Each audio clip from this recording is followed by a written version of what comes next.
नमस्कार। खरी खरी लेकर हाजिर हूं मैं सर्वमित्रा। आप जानते हैं इस समय पांचवें चरण का मतदान चल रहा है। पांचवें चरण में 49 सीटों पर इस समय वोटिंग हो रही है। संख्या के लिहाज से ये सबसे छोटा चरण माना जा सकता है क्योंकि केवल 49 सीटों पर वोटिंग हो रही है 8 राज्यों की। लेकिन ये चरण काफी महत्वपूर्ण है इस लिहाज से भी कि ऐसा कहा जा रहा है कि पहले के 4 चरणों में जनता ने अपना मन बता दिया है कि वो इस बार किसकी सरकार देश में बनवाने जा रही है और पांचवा चरण या और उसके बाद आने वाले सभी चरण केवल एक औपचारिकता मात्र हैं। किसके लिए ये बात कही जा रही है? समझदार को ये इशारा काफी है। जी हाँ, बीजेपी की हालत इस वक्त जिस तरह से खराब दिख रही है उसमें अब ये कहा जा रहा है कि बीजेपी के लिए पहले ही 4 चरणों में जनता ने बता दिया है कि वो इस बार बीजेपी का भविष्य किस तरह से तय कर रही है। बहरहाल आज हम बात कर रहे हैं पांचवें चरण के मतदान की, जिसके लिए सुबह से लोग लाइनों में लगकर वोट दे रहे हैं। देश में गर्मी देश भर में बढ़ती जा रही है, लेकिन इसी तरह सियासी तापमान भी खूब बढ़ गया है क्योंकि आज जिन 49 सीटों पर वोटिंग हो रही हैं वो सीटें काफी अहम हैं।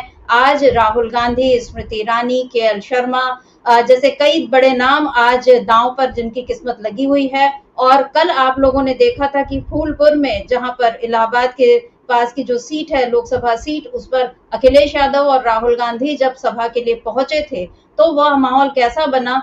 इतनी भीड़ उमड़ी कि उन लोगों को अपना वो भाषण भी नहीं दे पाए और 10 मिनट में ही वहां से निकलना पड़ा। लेकिन इस बीच वो भाषण नहीं दे पाए, माइक खराब बताया जा रहा था। खूब सारे लोग मंच पर आने के लिए तैयार हो रहे थे। माहौल एकदम संभाले नहीं संभल रहा था। लेकिन इस माहौल में भी राहुल गांधी ने चतुराई दिखाते हुए वहीं अखिलेश यादव से कुछ ऐसी बातें कही और उसका वीडियो बन गया और वो वीडियो अब खूब वायरल हो रहा है। यानी राहुल गांधी भी अब बिल्कुल समझ गए हैं कि किस तरह से हालात को संभाला जाना चाहिए। और इस बार ये जो चुनाव हो रहे हैं इसमें राहुल गांधी एक अहम चेहरा बनकर उभरे हैं इंडिया गठबंधन की ओर से। और आज जब वो रायबरेली से चुनाव लड़ रहे हैं तो लोगों की निगाहें हैं कि आज रायबरेली में लोग उनके लिए किस तरह से आगे आते हैं। लोग क्या अपना मत देते हैं ये तो 4 जून को पता चलेगा। लेकिन आज राहुल गांधी भी रायबरेली पहुंच गए क्योंकि वहां से खबरें आ रही थी कि बीजेपी वहां कुछ गड़बड़ कर सकती है। और जिस तरह से इस पूरे चुनाव में चुनाव आयोग की जो भूमिका रही है, जब जहां जरूरत लगती है कि चुनाव आयोग को तुरंत सक्रियता दिखानी चाहिए तो चुनाव आयोग वहां पर निष्क्रिय दिखता है। शिकायतें होने के बावजूद वो त्वरित कार्रवाई नहीं करता। गड़बड़ियों की खबरें आ रही हैं, लगातार आ रही हैं। बहुत जगह से दिखाया जा रहा है कि कैसे ईवीएम पर मनमर्जी से वोट डाले जा रहे हैं या उसमें छेड़खानी की जा रही है। बहुत सारी गड़बड़ियों की खबरें भी आ रही हैं। तो इन गड़बड़ियों के मद्देनजर कोई आशंका ऐसी ना हो कि कांग्रेस का बना बनाया खेल बिगड़ जाए, इसलिए आज राहुल गांधी खुद हालात संभालने रायबरेली पहुंच गए और ये देखकर मतदाताओं का हौसला और बुलंद हो गया। इधर आज मायावती ने भी कोई ऐसा बयान दे दिया। उन्होंने कहा कि इस बार जनता जो चुप है और शायद ये बदलाव के लिए वोट है। उनका ये जो बयान है वो भी काफी चर्चा में है और अब ऐसा लग रहा है कि मायावती को भी अंदाज हो रहा है कि इंडिया गठबंधन किस तरह से मजबूत हो रहा है। बहरहाल आज शाम तक जब पता चलेगा कि कुल मतदान का आंकड़ा कितना है, कितने प्रतिशत वोट पड़े, तो और समझ में आ जाएगी। स्थिति 5-6 बजे तक बहुत क्लियर हो जाएगी। चुनाव आयोग तो खैर जब अपने आंकड़े जारी करेगा तब करेगा, लेकिन इस बीच जमीन से जो खबर आती है वो नेताओं तक पहले पहुंच जाती है, राजनीतिक पार्टियों तक पहले पहुंच जाती है और उन्हें पता चल जाता है कि इस बार माहौल कैसा है। तो हमारे साथ आज फिर कुछ पत्रकार मौजूद हैं। हमारे साथ हमारे ऑनलाइन एडिटर अमरिंदु उपाध्याय जी मौजूद हैं और हेमंत कुमार जी वरिष्ठ पत्रकार हैं, वो भी आज हमारे साथ चर्चा के लिए मौजूद हैं। आप दोनों का बहुत बहुत स्वागत इस कार्यक्रम में। आज हम पांचवें चरण के मतदान पर चर्चा कर रहे हैं। खरी खरी चर्चा हम करेंगे कि क्या माहौल है यूपी में, क्या माहौल है महाराष्ट्र में, पश्चिम बंगाल में, झारखंड में और ओडिशा में, जहां पर कि आज विधानसभा के चुनाव भी हो रहे हैं और लोकसभा के चुनाव भी। क्या है इस पूरे मतदान आज के पांचवें चरण में जो मतदान हो रहा है, या सुबह से जिस तरह से खबरें आ रही हैं, या चौथे चरण से लेकर पांचवें चरण तक के बीच की बहुत सारी इस बीच सियासी घटनाएं तेजी से बदली हैं। नरेंद्र मोदी के कुछ और इंटरव्यू आ गए हैं। कुछ बड़े पत्रकारों को अब प्रियंका गांधी का इंटरव्यू करना पड़ा। मीडिया चैनल के मालिकों को उनके साथ फोटो खिंचानी पड़ी। ये तमाम बातें किस ओर इशारा कर रही हैं, इस पर हम चर्चा करेंगे। हेमंत कुमार जी, सबसे पहले आपके पास आना चाहती हूँ। आपको क्या लगता है सुबह से किस तरह का माहौल आप देख पा रहे हैं, समझ पा रहे हैं, जो खबरें आपके पास हैं?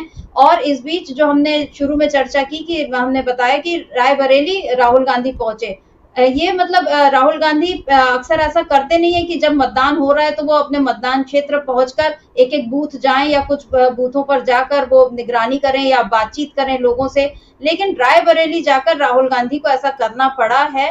क्या है इसकी वजह? क्या है इसके पीछे की रणनीति? और क्या इसमें ये नजर आ रहा है कि बीजेपी और कमजोर हो रही है? हेमंत कुमार जी।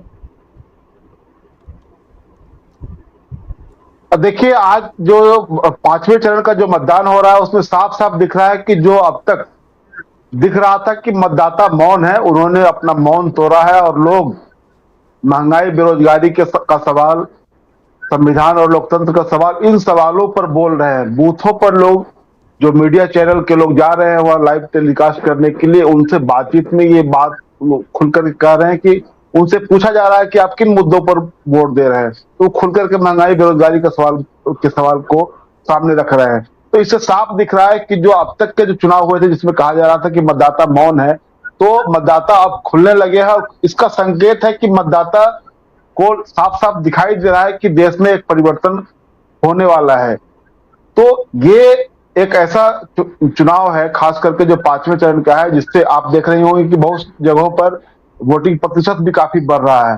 तो उसके पीछे की वजह ये है कि जो एक निराशा हताशा थी, उस निराशा हताशा के दौर में खास करके जो इंडिया अलायंस है, उसके जो नेता हैं, जो राहुल गांधी हैं, यूपी में अखिलेश सिंह हैं, बिहार में तेजस्वी यादव हैं, और उनके जो अलायंस पार्टनर हैं, इन लोगों ने जो एजेंडा सेट किया, उस एजेंडे से इन लोगों ने अपने आप को पीछे नहीं किया, उस एजेंडे पर लगातार अड़े रहे। और नतीजा ये हुआ कि मोदी जी तक को विपक्ष के एजेंडे पर आकर के जवाब देना पड़ा। तो ये जो इनकी जीत है एक तरह से, कि आप जब चुनाव में कोई नैरेटिव खड़ा करते हैं और वो नैरेटिव टिक जाता है, मोदी जी का या बीजेपी का कोई नैरेटिव स्टिक नहीं करता है, वो लगातार अपना गोल पोस्ट बदलते रहते हैं।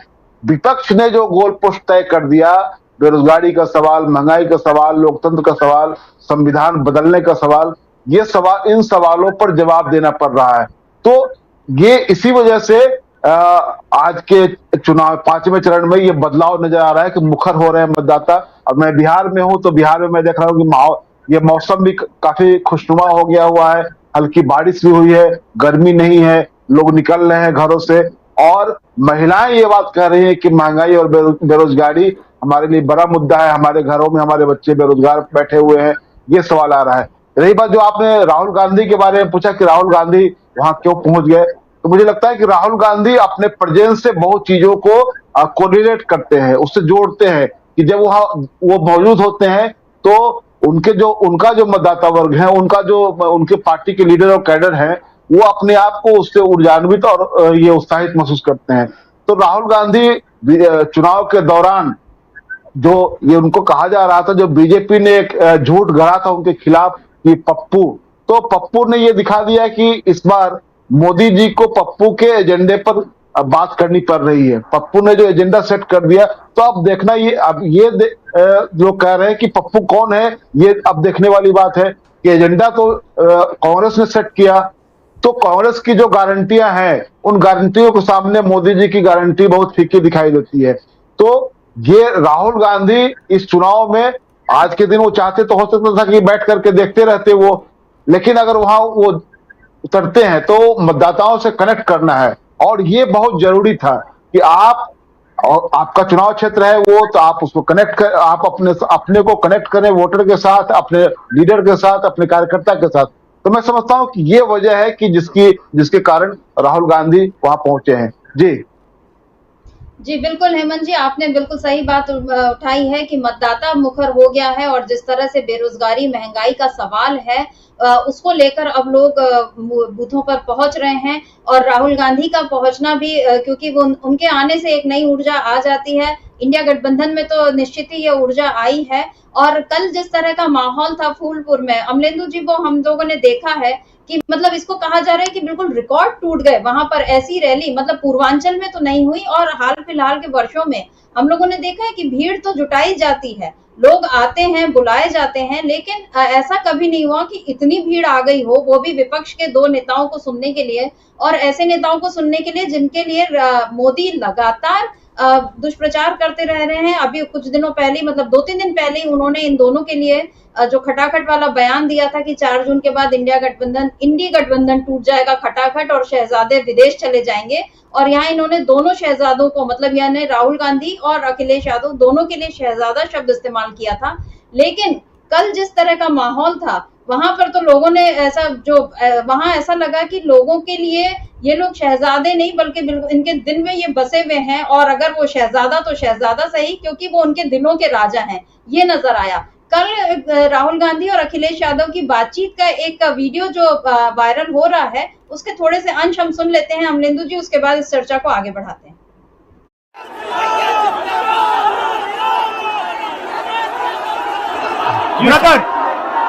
यहाँ पे हमारा माइक खराब हो गया और पब्लिक मीटिंग करना मुश्किल है। जी बिल्कुल ठीक बात है। तो मैंने सोचा कि हम थोड़ा यूपी के बारे में बातचीत कर लें और आप अपना पर्सपेक्टिव हमें बताइए, हम आपको अपना पर्सपेक्टिव बताते हैं, थोड़ी डिस्कशन करते हैं। ठीक बात है। मैं समझता हूँ कि जब माइक खराब हो गया हम दोनों बात करेंगे, वो रिकॉर्ड होकर के जाएगी तो लोग बेहतर और अच्छा समझेंगे और अच्छा रिजल्ट आएगा।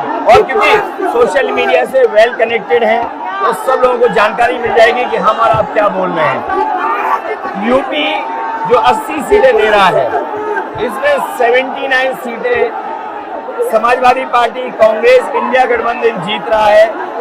एक जो क्यूटो है उसमें हम और आप लड़ाई में हैं।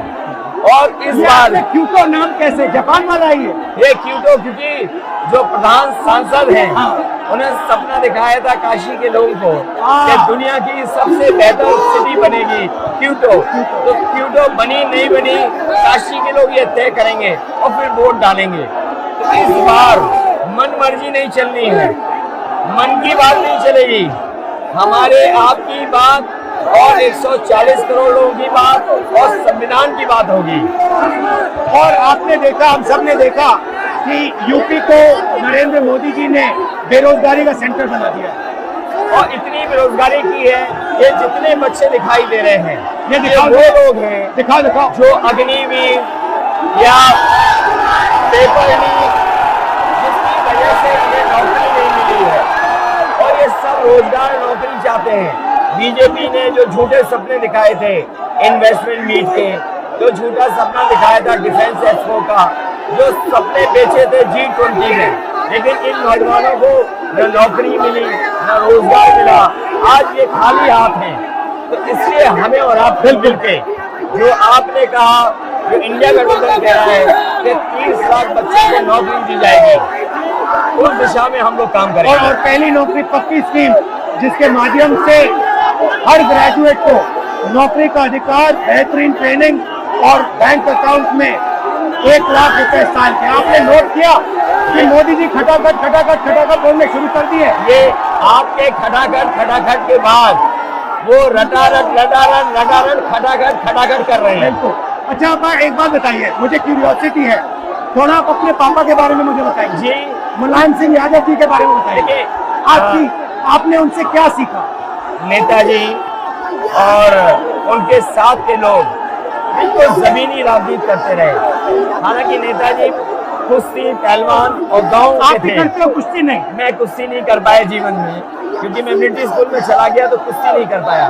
लेकिन नेताजी इसीलिए धरती पुत्र बोले गए कि वो जमीन की बात को समझते थे। धरती पर जो लोग हैं उनकी क्या भावना है, उसको लेकर के वो आगे बढ़ाना चाहते थे। और आपका इस क्षेत्र से और इस शहर से आज का लगाव नहीं है, न जाने कितने सालों पुराना लगाव है।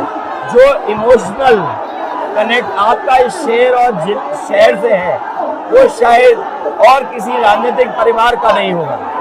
तो नेताजी से उनका हार्डवर्क और अपने लक्ष्य के लिए लगातार काम करते रहना, जो गैर बराबरी की लड़ाई डॉक्टर राम मनोहर लोहिया यहीं लड़े थे। हालांकि हमारी आपकी विचारधारा की यहाँ टकराव रहा, लेकिन हमारे व्यक्तिगत या जो सिद्धांत में कभी समझौता नहीं हुआ। सिद्धांत को लेकर के हमने आपके साथ खड़े हुए और कई बार खड़े हुए, और आपकी भी पार्टी सिद्धांत से बहुत करीब रही समाजवादियों के। बट मुझे लगता है कि अब एक नई तरीके की पार्टनरशिप बनी।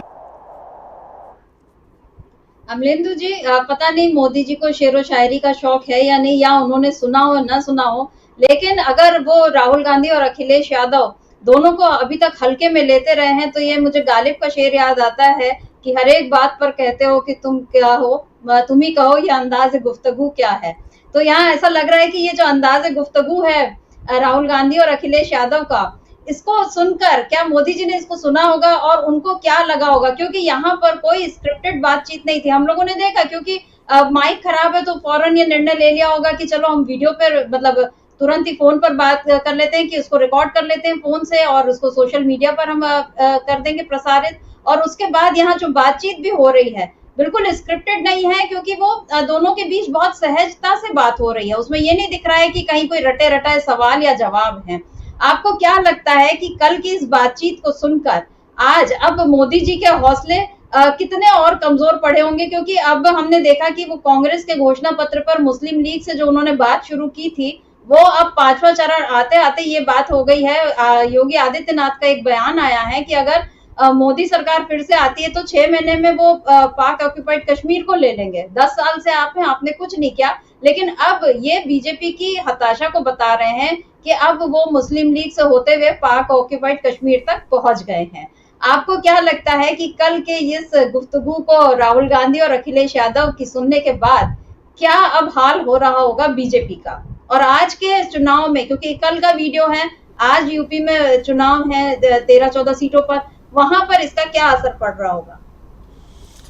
देखिए संयुक्ता जी, इसका असर केवल यूपी पे नहीं बल्कि पूरे देश भर में अब जहाँ भी चुनाव बचा है, यूपी, बंगाल और बिहार, सब पे पड़ रहा है। और महाराष्ट्र में भी आज चुनाव हो रहा है, उसके ऊपर भी इसका असर पड़ रहा है। और अब मोदी जी आके बोलेंगे तो उनके बोलने पर भी आप इसका असर साफ तौर पर देखेंगी। एक तो मुझे लगता है कि मोदी जी आज अंदर ही अंदर कुढ़ रहे होंगे, क्योंकि मोदी जी विपक्षियों के वीडियो सब देखते हैं, गंभीरता से देखते हैं, तभी वो उल्टे सीधे प्रहार भी करते हैं उसके बाद। अब वो ये इस बात को कुढ़ रहे होंगे कि काश मैं भी इसी तरीके से बिना टेलीप्रॉम्प्टर के बोल पाता। तो ये उनका एक संकट मोदी जी का जो है, मुझे लगता है कि शायद वो इस बात पे अंदर ही अंदर कुढ़ रहे होंगे और उन्हें जलन जो है वो राहुल गांधी और अखिलेश यादव से हो रही होगी। आप देखिए समिता जी की जिस तरीके से दोनों नेता बात कर रहे हैं और कहाँ इतिहास में जाकर के, मतलब समाजवादी कब कांग्रेस से अलग हुए, हालांकि आज़ादी से पहले ही कांग्रेस सोशलिस्ट पार्टी बन चुकी थी, कांग्रेस के अंदर ही कांग्रेस सोशलिस्ट पार्टी बन चुकी थी, और आज़ादी के बाद फिर सोशलिस्ट जो थे वो कांग्रेस से अलग हो गए और फिर अलग सोशलिस्ट पार्टी बनी पंडित नेहरू के साथ। एक तरह से कहा जाए कि विरोध भी काफ़ी ज़्यादा डॉक्टर लोहिया का रहा। इसी फूलपुर से चुनाव ही डॉक्टर लोहिया जो थे वो पंडित नेहरू के खिलाफ चुनाव लड़े।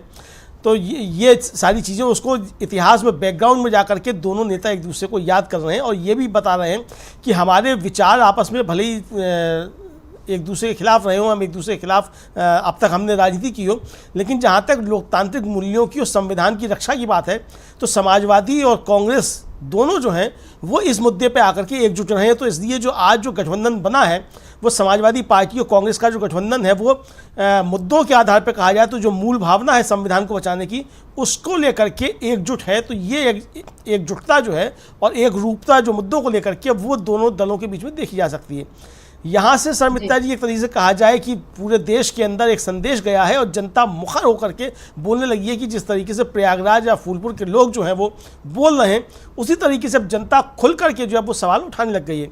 अभी थोड़ी देर पहले कांग्रेस की एक प्रेस कॉन्फ्रेंस हुई है शर्मिष्ठा जी, और जो पवन खेड़ा है उनके प्रवक्ता, कांग्रेस के मुख्य प्रवक्ता, उन्होंने कहा है कि देश का राजा अगर झूठ बोल रहा है तो वर्तमान के साथ आने वाली पीढ़ियों का भी नुकसान कर रहा है।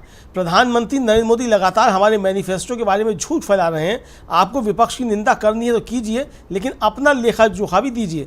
नरेंद्र मोदी को अपना रिपोर्ट कार्ड देश के सामने रखना ही चाहिए, लेकिन आपके पास जवाब नहीं है तो आपने देश के 10 साल व्यर्थ कर दिए। तो जो नरेंद्र मोदी ने 10 साल देश के व्यर्थ कर दिए, जो कांग्रेस कह रही है शर्मिष्ठा जी, इन 10 सालों का हिसाब किताब राहुल गांधी और अखिलेश यादव ने कल प्रधानमंत्री नरेंद्र मोदी और भारतीय जनता पार्टी से मांग लिया है। अब भारतीय जनता पार्टी को प्रधानमंत्री नरेंद्र मोदी को अपने 10 सालों का हिसाब किताब देना है कि 10 सालों में आपने इस देश में किया क्या है, आपने जो नीतियां बनाई उससे देश को क्या लाभ हुआ या देश को क्या नुकसान हुआ। विपक्ष लगातार जो सवाल उठा रहा है और खासतौर से इंडिया गठबंधन ने जो सवाल उठाए हैं उनका जवाब देने के लिए प्रधानमंत्री नरेंद्र मोदी के पास कोई सवाल नहीं है। प्रधानमंत्री इसीलिए लगातार इधर उधर की बातें कर रहे हैं और जिन मुद्दों को उठा भी रहे हैं उन मुद्दों का जनता से कोई वास्ता नहीं है, जनता से कोई लेना देना नहीं है और भारतीय जनता पार्टी मुद्दों के आधार पे कहीं भी चुनाव लड़ती हुई नजर नहीं आ रही है। हालांकि ऐसा नहीं है कि भारतीय जनता पार्टी के पास कुछ मुद्दे नहीं होंगे, वो उन पर बात कर सकती है, लेकिन वो जनता के मुद्दों पे चूंकि बात नहीं कर पा रही है तो प्रधानमंत्री को इधर उधर की बातें करनी पड़ रही हैं।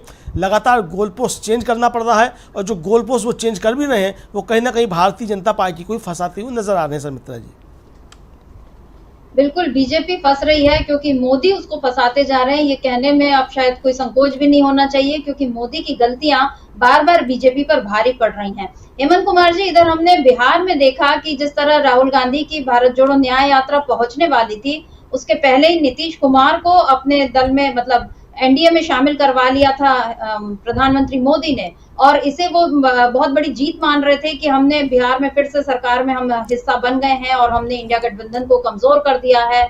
नीतीश कुमार क्योंकि विपक्षी एकता के अहम सूत्रधारों में से एक थे, लेकिन उनका ही इस तरह से जाना, तो बीजेपी की ये प्लानिंग थी कि इसके बाद इंडिया गठबंधन टूट जाएगा, कमजोर हो जाएगा। लेकिन बिहार में हुआ इसका उल्टा, क्योंकि हमने देखा कि जैसी धूम अभी अखिलेश यादव और राहुल गांधी की यूपी में मच रही है, वैसी ही धूम अकेले तेजस्वी यादव बिहार में मचा रहे हैं। और यहाँ बिहार में एक और युवा किरदार हैं चिराग पासवान, जिनके पिताजी रामविलास पासवान के बारे में कहा जाता था कि वो मौसम वैज्ञानिक इस तरह से कि जिस पार्टी की सरकार बनने वाली होती वो उसके साथ या उस गठबंधन में शामिल हो जाते थे। लेकिन चिराग पासवान अब वो हाजीपुर से यानी अपने पिता की सीट पर ही लड़ रहे हैं और उन्होंने मतलब पहले विधानसभा चुनाव में हमने देखा था कि कैसे उनको मोदी ने उनसे किनारा कर लिया था, उन्होंने अपने आप को हनुमान बताया, लेकिन फिर भी मोदी ने उनको तवज्जो नहीं दी थी, उनके चाचा को तवज्जो दी। लेकिन अब चिराग पासवान एनडीए में शामिल होने में सफल हुए। आपको क्या लगता है, वो एनडीए में तो शामिल हो पाए, लेकिन अब क्या यहाँ से उनकी राजनीति परवान चढ़ पाएगी? क्योंकि अपने पिता के बिना ये उनका राजनीति का मेरा ख्याल है पहला बड़ा दांव है और वो अपने चाचा से भी नाराज हैं, परिवार में दूरी आ चुकी है और जिस तरीके का वो सोच रहे हैं कि हाँ मैं अपनी 5 सीटें जो थी लोजपा की, क्या वो उसको बरकरार रखवा पाएंगे या खुद अपनी सीट बचा पाएंगे? और क्या उनके बारे में ये कहा जा सकता है, क्योंकि इंडिया गठबंधन के माहौल के पक्ष में ऐसा माहौल बन रहा है, लेकिन क्या चिराग पासवान अपने पिता की तरह मौसम वैज्ञानिक नहीं बन पाए हैं? जी, चिराग पासवान के बारे में इस चुनाव में एक बहुत नारा चल पड़ा था कि परिवार फर्स्ट, पैसा फर्स्ट, क्योंकि वो उनका जो नारा है बिहार फर्स्ट, बिहारी फर्स्ट, उसके काउंटर में ये नारा दिया गया था। और ये नारा देने के पीछे जो लोग नारा दे रहे थे इस तरह का, वो उनका कहना था कि उन्होंने जो उनको 5 सीटें मिली उसमें 1 सीट अपने बहनोई के लिए दी, जमुई की सीट, एक हाजीपुर की सीट उन्होंने अपने पास रखी और जो 3 सीटें हैं वो पैसा ले दे करके उसको निपटा दिया। तो ये आरोप उनके ऊपर लगे और इसके आधार पर ये नारा गढ़ा गया उनके खिलाफ कि परिवार फर्स्ट, पैसा फर्स्ट। तो चिराग पासवान के लिए निश्चित रूप से एक बड़ा उनका स्टेक दांव पर लगा हुआ इस चुनाव में, क्योंकि मोदी जी की हनुमानगिरी करने के एवज में उनको ये इनाम मिला है और उनके चाचा को किनारे लगा दिया गया है। असल बात कि ये जो पूरा प्रकरण हुआ था उसमें सबने एक बीजेपी उसमें मदारी की भूमिका में थी और ये बाकी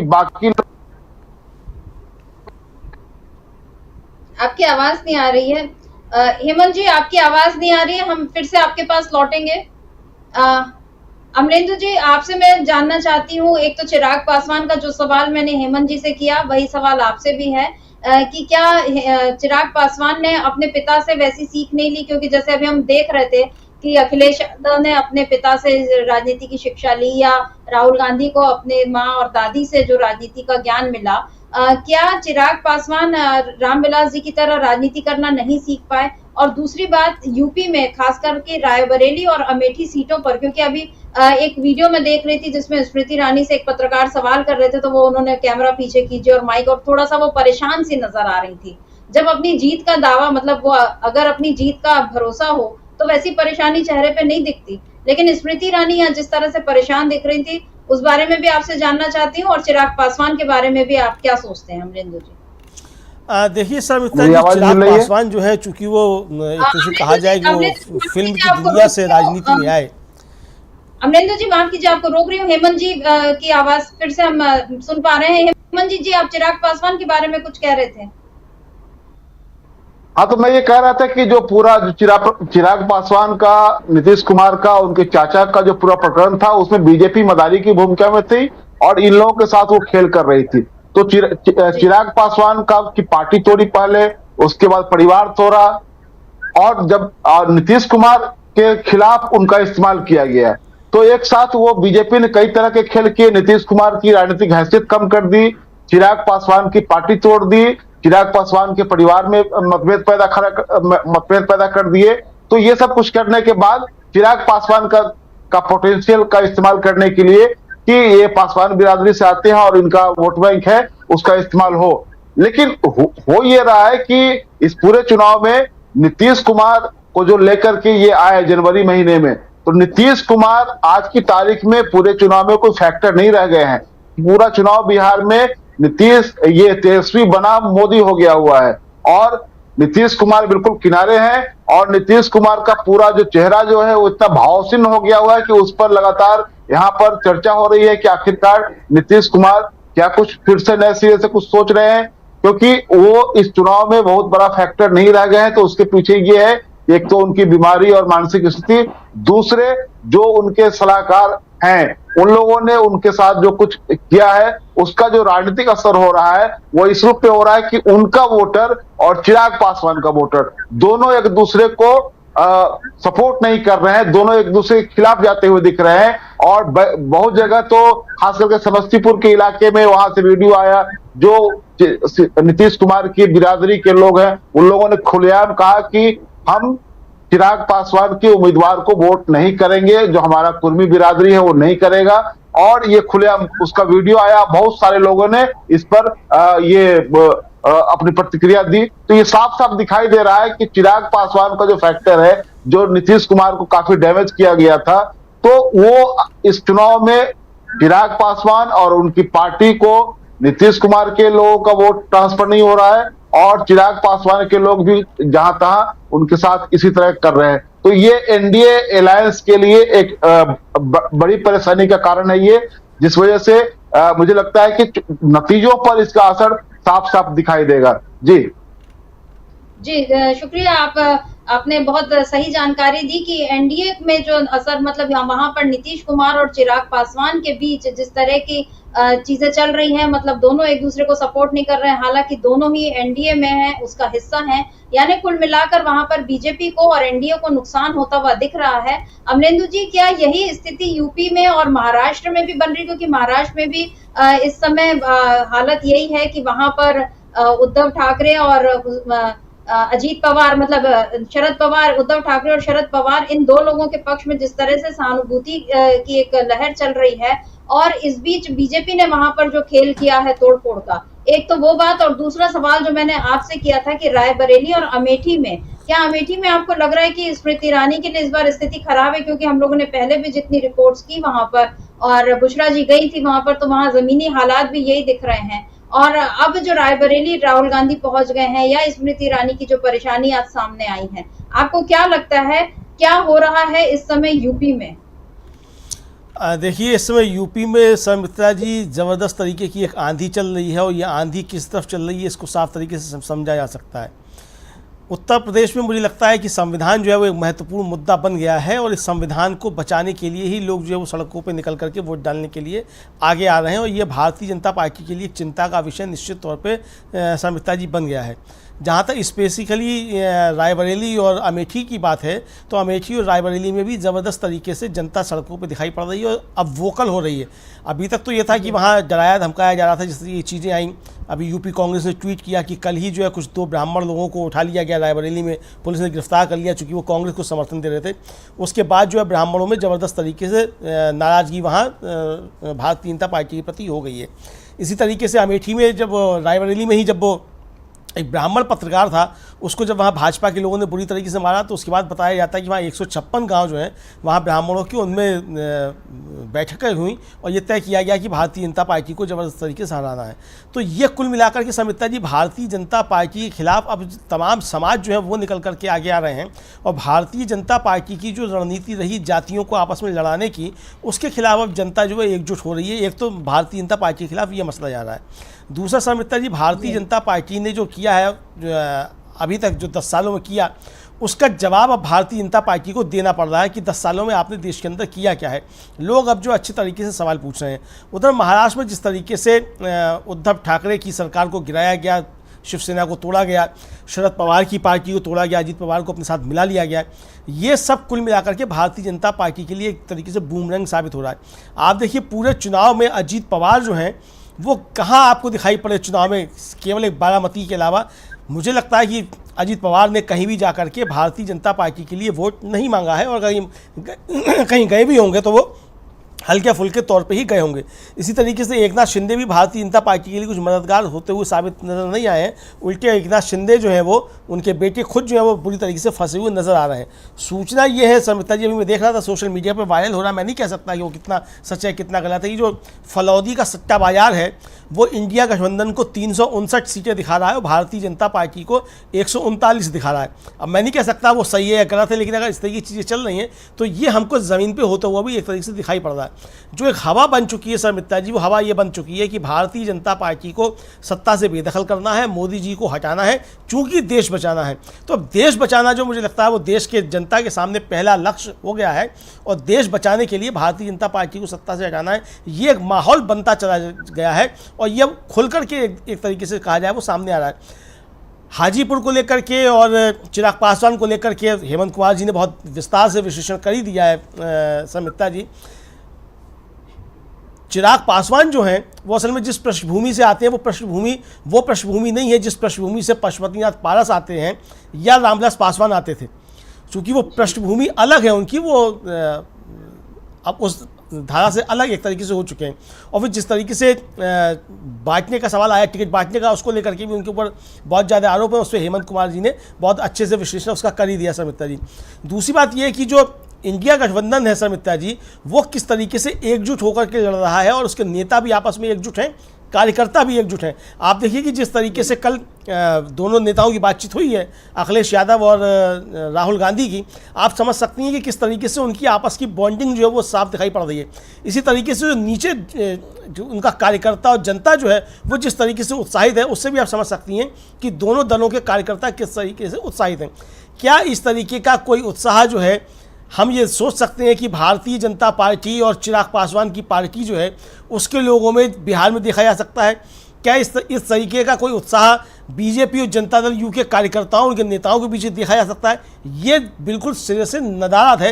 ये अंतर जो है इंडिया और एनडीए के बीच में दिखाई पड़ रहा है समिता जी। तो हम इसी तरीके से समझ सकते हैं कि इंडिया गठबंधन मजबूती के साथ नेताओं और कार्यकर्ताओं के स्तर पर भी है, जनता भी उनके साथ एकजुट हो गई है और जनता अपनी लड़ाई खुद लड़ रही है एनडीए के साथ या भारतीय जनता पार्टी के साथ। ये चीज़ें कहीं भी दिखाई नहीं पड़ रही समिता जी।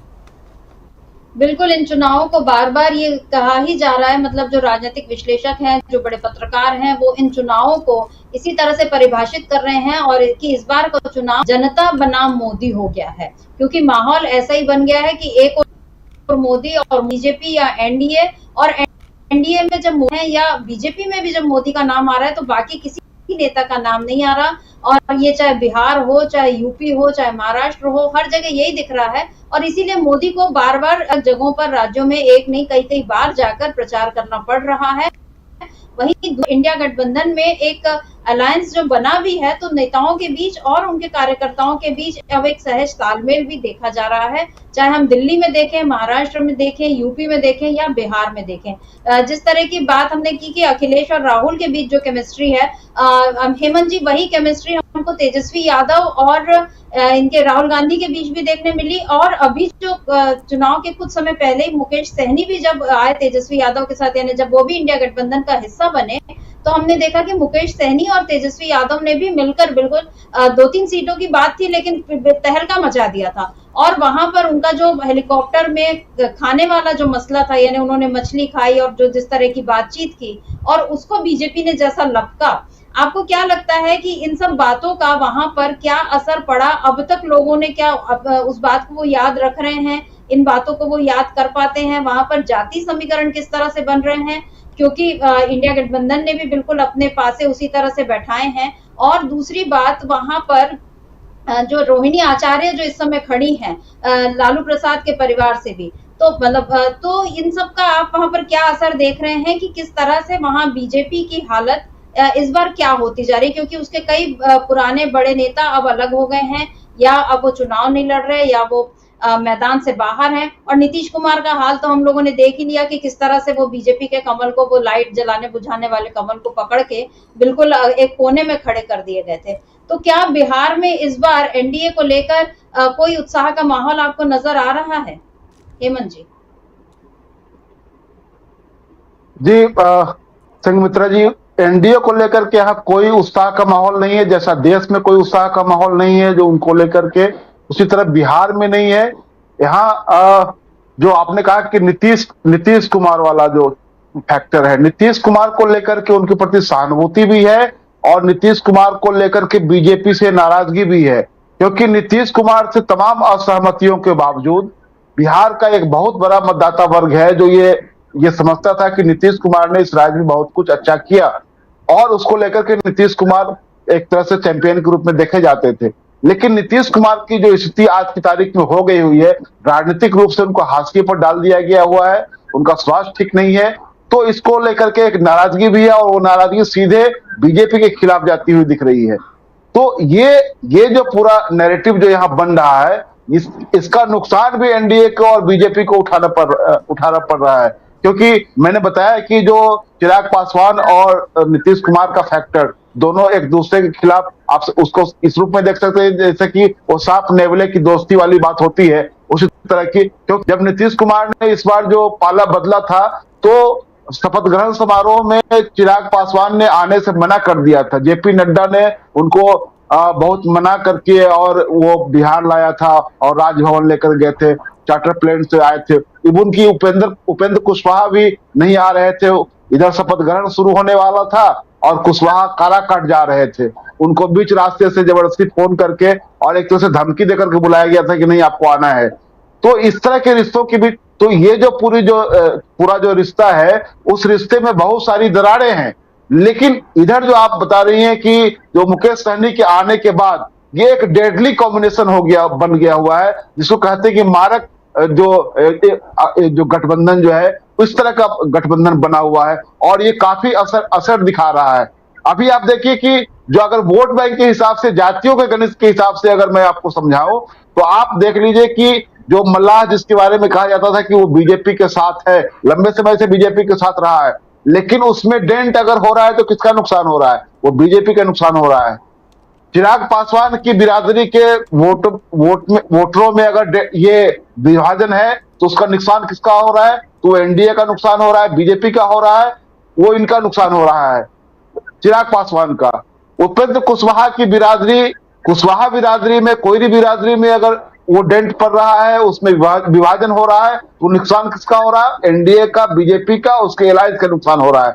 तो वोटर के लिहाज से अगर आप देखेंगे तो पूरा विभाजन इनके वोट बैंक में है।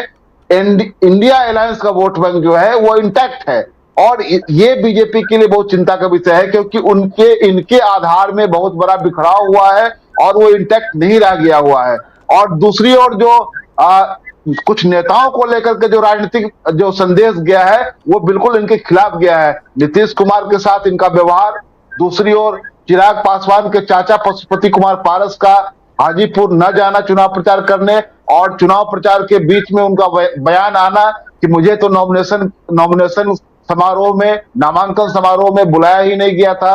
तो ये इस तरह की जो बातें हैं, ये इनके आपस में ये इतने सारे मतभेद सतह पर आ गए हुए हैं कि उसका असर साफ साफ चुनाव पर पड़ता दिखाई दे रहा है। तो कुल मिलाकर के ये है कि बीजेपी जो चाहती थी कि यहाँ इतने सारे लोगों को जोड़ करके नीतीश जी से पाला बदलवा करके और चुनाव में कुछ बड़ा ये हासिल किया जाए, वो हो इस वजह से नहीं रहा है कि एक तो केंद्र सरकार के खिलाफ और मोदी जी के वायदों के खिलाफ, उनके जो वादा खिलाफी है उसको लेकर जो नाराजगी है लोगों के बीच में, उस नाराजगी ने तो एक असर दिखाया ही है। दूसरे जो इनके एलाइज पार्टनर है, उसमें कोई बहुत अधिक बॉन्डिंग नहीं है। वो ऊपर से दिखाई देता है कि वो साथ हैं, लेकिन भीतर से वो साथ दिखते नहीं है। तो इसका असर काफी यहाँ दिख रहा है। और मैंने आपको बताया कि जो इनका पूरा वोट बैंक जिसको माना जाता था, वो पूरी तरह से उसमें बिखराव है, उसमें दरार है और उसका लाभ इंडिया अलायंस को मिल रहा है और नुकसान एनडीए को और उसके अलायंस पार्टनर को उठाना पड़ रहा है।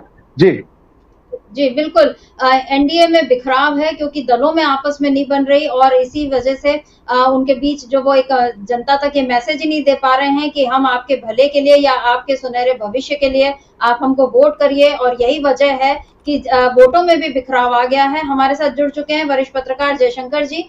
जयशंकर जी, बहुत बहुत स्वागत करती हूँ आपका इस कार्यक्रम में। जयशंकर जी, अभी हम चर्चा कर रहे हैं 5वें चरण में होने वाले जो हो रहा है मतदान, और 1 बजे तक 36.73% मतदान हो चुका है। हमने देखा है कि पहले के 4 चरणों में ही, क्योंकि अब लोग ये कहने लगे हैं कि अब ये जो 5वां, 6वां और 7वां चरण है ये केवल औपचारिकता मात्र है और 4 जून को मुहर लग जाएगी कि अब बीजेपी जा रही है। हालांकि अभी से कुछ कह नहीं सकते क्योंकि जब तक नतीजे नहीं आते कुछ भी कहना ठीक नहीं है, लेकिन जमीनी स्तर पर जो माहौल बन रहा है या जो लोग जिस तरह से अब खुलकर बोलने लगे हैं, और एक बड़ा बदलाव हम देख रहे हैं मीडिया में भी आने लगा है। अब जिस तरह से लोग राहुल गांधी की बातें करने लगे हैं, राहुल गांधी को दिखाने लगे हैं, बड़े पत्रकार अब प्रियंका गांधी का इंटरव्यू ले रहे हैं। अभी एक चैनल की मालिक जो है, उन्होंने, जो अभी तक मोदी के गुणगान करते नहीं थकते थे जो लोग, वो अब प्रियंका गांधी के साथ खड़े होकर फोटो भी खिंचा रहे हैं और उनके इंटरव्यू भी ले रहे हैं। हालांकि उनके इंटरव्यू में वापस उलझाने वाले सवाल, लेकिन प्रियंका गांधी बहुत सधे हुए तरीके से जवाब दे रही हैं, और यही सदी हुई रणनीति इस समय हम देख रहे हैं इंडिया गठबंधन की भी है। राहुल गांधी तो मतदाताओं से ये कह ही चुके हैं कि वो बार बार कोशिश करेंगे आपका ध्यान भटकाने की, लेकिन आपको अपना ध्यान नहीं भटकाना है। आपको महंगाई, बेरोजगारी, अग्निवीर, किसानों की समस्या, इन पर आपको अपना ध्यान रखना है और इन्हीं को ध्यान में रखते हुए आपको वोट करना है। जयशंकर जी, आपने इस बीच आप जहां जहां गए, जिस लोगों से आप मिल रहे हैं या आप जो कुछ समझ पा रहे हैं, आपको क्या लग रहा है कि इस 5वें चरण में मतदान का प्रतिशत तो ठीक है, शाम तक उसके आंकड़े सामने आ जाएंगे, और मौसम दिल्ली का गर्म है लेकिन देश के बाकी इलाकों में मौसम बदल रहा है, केरल में बारिश होने लगी है। आपको क्या लगता है, मौसम का बदलाव अब राजनीति में बदलाव की ओर भी इशारा कर रहा है? देश की सत्ता क्या बदल सकती है? क्योंकि अभी तक जो खबरें आ रही हैं वो इसी बदलाव की ओर इशारा कर रही है। संघमित्रा जी, संकेत तो यही मिल रहे हैं। और देखिए, वोट का परसेंटेज भी मेरे ख्याल से जैसे 4 चरणों में हुआ उससे कोई बहुत ज़्यादा फर्क हमको नहीं लग रहा कि इस बार में भी होगा, क्योंकि अगर मौसम बदल रहा है तो केरल, कर्नाटक, उस सब राज्यों में जहां चुनाव हो चुके हैं पहले से ही हो गए, अब जहां चुनाव हो रहे हैं वहां पे तो गर्मी अभी भी बहुत चरम पर है, और राजनीतिक गर्मी भी बहुत चरम पर है। मतलब आप ये भी देख सकती हैं कि चाहे उत्तर प्रदेश हो, चाहे बिहार हो, बंगाल हो, उड़ीसा हो, इन राज्यों में जो महाराष्ट्र है, जो अधिकतर सीटें हैं यहाँ पर, वो राजनीतिक दल पूरी ताकत के साथ जुड़ गए हैं। और जो संकेत मिल रहा है उस संकेत का तो यही है कि अगर वो कुछ अंदर खाने बहुत बड़ी करामात नहीं हुई हो, या कुछ जैसा कि आशंकाएं रहती हैं, अभी भी देखिए आप जो जहाँ जहाँ चुनाव हुए हैं 4 चरणों में और अभी भी आज हो रहा है, इस तरह की शिकायतें लगातार मिल रही हैं कि जो मतदान केंद्रों पे पोलिंग अफसर, प्रिसाइडिंग अफसर हैं, उन लोगों की मिली भगत से कुछ न कुछ तो खेल हो रहा है। अब कोई एक 16 साल का बच्चा जो है वो 8-8 वोट दे रहा है, या किसी महिला का वोट वो साइकिल पे देना चाहती है तो उसको कमल पे दिलवा दिया जा रहा है। तो इस तरह की शिकायतें हैं। फिर वो अल्पसंख्यक मतदाताओं को वोट देने ही नहीं दिया जा रहा है, कहा भैया बहुत हो गया, आप लोगों का वोट बहुत हो गया, आप छोड़िए, घर जाइए। तो ये सारी कोशिशें भी हो रही हैं। अब ईवीएम के बारे में हम बहुत ज्यादा नहीं बोलते हैं, लेकिन जो संकेत मिल रहे हैं उस संकेत का तो यही है कि अगर ये बात कारगर रही, जो आज के संकेत है वही 4 जून के ईवीएम की मशीनों से निकल के आते हैं, तो मुझे नहीं लगता कि 200 से पार कर पाएंगे बीजेपी के लोग, बीजेपी को सीटें मिल पाएंगी। और अब देखिए कि मतलब जिस तरह से ये लोग क्लेम कर रहे हैं, अभी अमित शाह जी भी बोल रहे हैं कि नहीं साहब गारंटी लिख लो, आप इंटरव्यू दे रहे हैं चरणों को, 400 पार हम करने जा रहे हैं। भाई किस आधार पे करने जा रहे हैं, ये तो समझ से परे की बात। हमसे बात एक बार किसी चैनल ने पूछा था तो हमने कहा कि भाई वो भविष्यवक्ता हैं, उनकी भविष्यवाणी को समझने के लिए थोड़ी टेक्निकलिटीज में जाना पड़ता है। जैसे उन्होंने पश्चिम बंगाल के लिए कहा था कि अब की बार 200 पार, तो लेकिन जब सीटों की गिनती हुई, वोटों की गिनती हुई, तो भाजपा 70 सीटों पे सिमट गई, यानी 1/3 से थोड़ा कम ही रह गए। तो अगर उस पैमाने पर देखें तो हो सकता है कि इस बार लोकसभा के चुनाव में अगर वो कह रहे हैं 400 पार, तो 1/3 से थोड़ा ज्यादा जोड़ लीजिए तो 200 के आसपास होता है।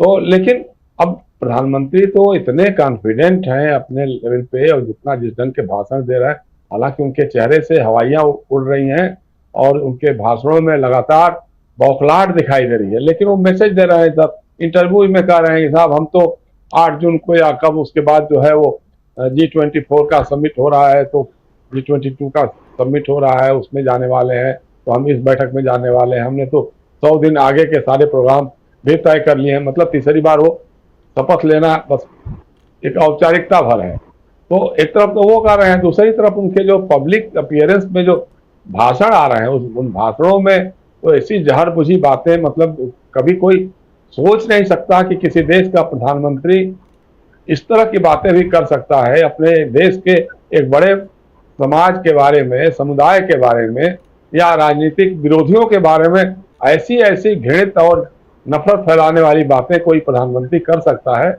ये सोचा नहीं जा सकता। लेकिन हमारे प्रधानमंत्री वो कर रहे हैं, और पहले चरण से शुरू होकर के अभी तक लगातार कर रहे हैं। जैसे अभी आप बात कर रही थी, वो खान पान के बारे में हेमंत से पूछ रही थी आप, तो बुमरैंग कर गया एक तरह से उनके ऊपर, भाजपा के लोगों पर, क्योंकि भाई अब तो साबित हो गया ना इलेक्टोरल बॉन्ड से कि आप उत्तर भारत में गाय हमारी माता है कह करके, और तथाकथित गोरक्षकों के द्वारा मुसलमानों की मॉब लिंचिंग कराते हैं, चाहे वो गोमांस उनके पास हो या ना हो, या किसी भी तरह से उनके ऊपर ये कराते हैं। लेकिन जो गाय काटकर दुनिया में भेजने वाले लोग हैं, गोमांस का निर्यात करने वाली कंपनियां हैं, उनसे सबसे बड़ा चंदा भारतीय जनता पार्टी ले रही है। तो अब ये तो प्रूव हो गया है। तो ये मामला जो है वो क्लिक नहीं। सबसे दुर्भाग्य की बात क्या है भाजपा के लोगों के लिए कि जो भी उन मुद्दे उछालते हैं वो क्लिक नहीं करते हैं, फुसफुसा जाते हैं, या फिर बुमरैंग करके उन्हीं के ऊपर लागू हो जाते हैं। अब आप सोचिए कि जो उनके अंधभक्त या गोदी मीडिया के जो चैनल हैं, वो भी अगर पूछ रहे हैं कि साहब आपने ऐसी ऐसी बातें कही मुसलमानों के बारे में, ऐसी कही, इसके बाद तो कहें नहीं हमने ऐसा कब कहा, हमने तो कभी नहीं कहा, आप ये बात हमारे मुंह में क्यों डाल रहे हैं। और पता लगा सोशल मीडिया वाले नीचे उनका भाषण दिखा दे रहे हैं साहब, जिसमें वो कह रहे हैं कि साहब ये लोग मंगलसूत्र भी ले लेंगे और क्या क्या करेंगे, और जो ज्यादा बच्चे पैदा करते हैं उनको दे देंगे, और मुसलमानों के लिए ये नहीं होना चाहिए, मुसलमानों को ये नहीं करने देंगे, और ये मतलब इस तमाम चीजें उन्हीं की आ रही, उन्हीं के सामने आ रही हैं। तो लोग समझ चुके हैं सारी जो है ना कि वो उल्टी पड़ गई सब तदबीरें, सारी तदबीरें इनकी उल्टी पड़ रही हैं। जो कोशिश कर रहे हैं लोग, जनता एकदम आक्रोशित है, असंतुष्ट है, और वो असंतोष जो है सड़कों पे दिखाई दे रहा है। मेरा बार बार जो सिर्फ यही करना रहता है अपोजिशन के लोगों से भी, इस जन आक्रोश को, इस जन असंतोष को ईवीएम तक पहुंचाने की व्यवस्था आपको करनी पड़ेगी। आपको इंश्योर करना पड़ेगा कि जो जो लोग आपकी रैलियों में आ रहे हैं, जो इतना सुनने के लिए आ रहे हैं, लाखों की तादाद में जमा हो रहे हैं इस गर्मी में जबकि हम लोग अपने वातानुकूलित कमरों से बाहर निकलने की हिम्मत नहीं कर पा रहे हैं, लोग लाखों की संख्या में, हजारों की संख्या में राहुल गांधी, अखिलेश यादव, तेजस्वी यादव, उद्धव ठाकरे, किसी के नाम की भी रैली हो जाती है तो लोग जमा हो जाते हैं, मैदानों में चले जाते हैं, और लोग बात सुनते हैं, उनकी तकरीरें सुनते हैं। यही बात हमने 1977 में देखी थी। 77 में जब विपक्ष के नेताओं के भाषण होते थे, रात के 2-2 बजे तक, 3-3 बजे तक लोग इंतजार करते थे, लोग सुनते थे, जमा रहते थे उस समय वहां पर। तो वो एक तरह का जो 77 का माहौल है, मैं एकदम साफ देख पा रहा हूं कि 2024 में वो परिलक्षित होते हुए नजर आ रहा है। विपक्ष अगर अपनी जिम्मेदारियों के साथ मुस्तैद रहा, सक्रिय रहा, जैसा अभी दिखाई दे रहा है, जब भी कहीं मतदान में कोई धांधली की बात आती है, विपक्ष के लोग सक्रिय हो जाते हैं। आज भी देखा मैंने कि समाजवादी पार्टी के 40 से अधिक शिकायतें चुनाव आयोग तक पहुंच सकती हैं। मुश्किल क्या है कि हमारा चुनाव आयोग पूरी तरह से सुसुप्तावस्था में है। वो तभी जागता है जब कोई भाजपा के लोग शिकायत करते हैं या भाजपा के लोगों की तरफ से कुछ बात आती है, तब वो सक्रिय हो जाता है। लेकिन विपक्ष की जितनी शिकायतें होती हैं, कभी उस पर वो ध्यान नहीं देता है। अभी थोड़ी देर पहले हमारे किसी साथी बता रहे थे कि पश्चिम बंगाल में हाईकोर्ट के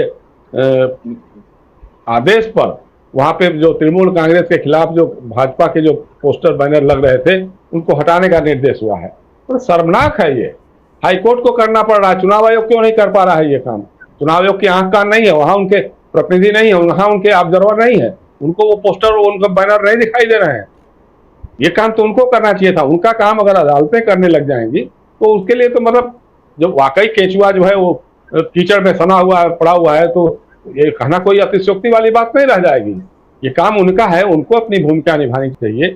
अब आप सोचिए कि जैसे अभी मैं कुछ देर पहले कह रहा था कि कोई बच्चा जो है 16 साल का, वो 8-8 वोट दे रहा है, कई दिशान को वोट दे रहा है, अब उसको गिरफ्तार कर लिया गया। तो भाई आपने जो पोलिंग ड्यूटी कर रहे हैं वहां पे पूरे प्रिसाइडिंग ऑफिसर से लेकर, उनको क्यों नहीं गिरफ्तार किया आपने, या वो चुनाव रद्द क्यों नहीं कराया? क्योंकि एक बच्चे का तो वीडियो आ गया, उसके अलावा कितने लोगों ने वहां किया होगा पोलिंग अफसरों की मिली भगत से, ये तो सोचने वाली बात हो सकती है।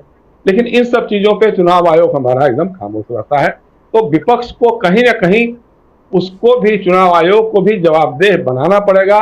भले उसको इसके लिए सड़कों पे भी उतरना पड़े, चुनाव आयोग का घेराव या उसके सामने धरना प्रदर्शन करना पड़े, जो भी करना पड़े, डायरेक्ट एक्शन की बात भी हो सकती है, ये करना पड़ेगा। तब जाके चुनाव आयोग का कान आंख राजीव कुमार जी का खुलेगा, तब वो कुछ सोचेंगे या कुछ करेंगे। नहीं करेंगे तो फिर जनता उखाड़ करके फेंक देगी, किसी को रखने वाली नहीं है।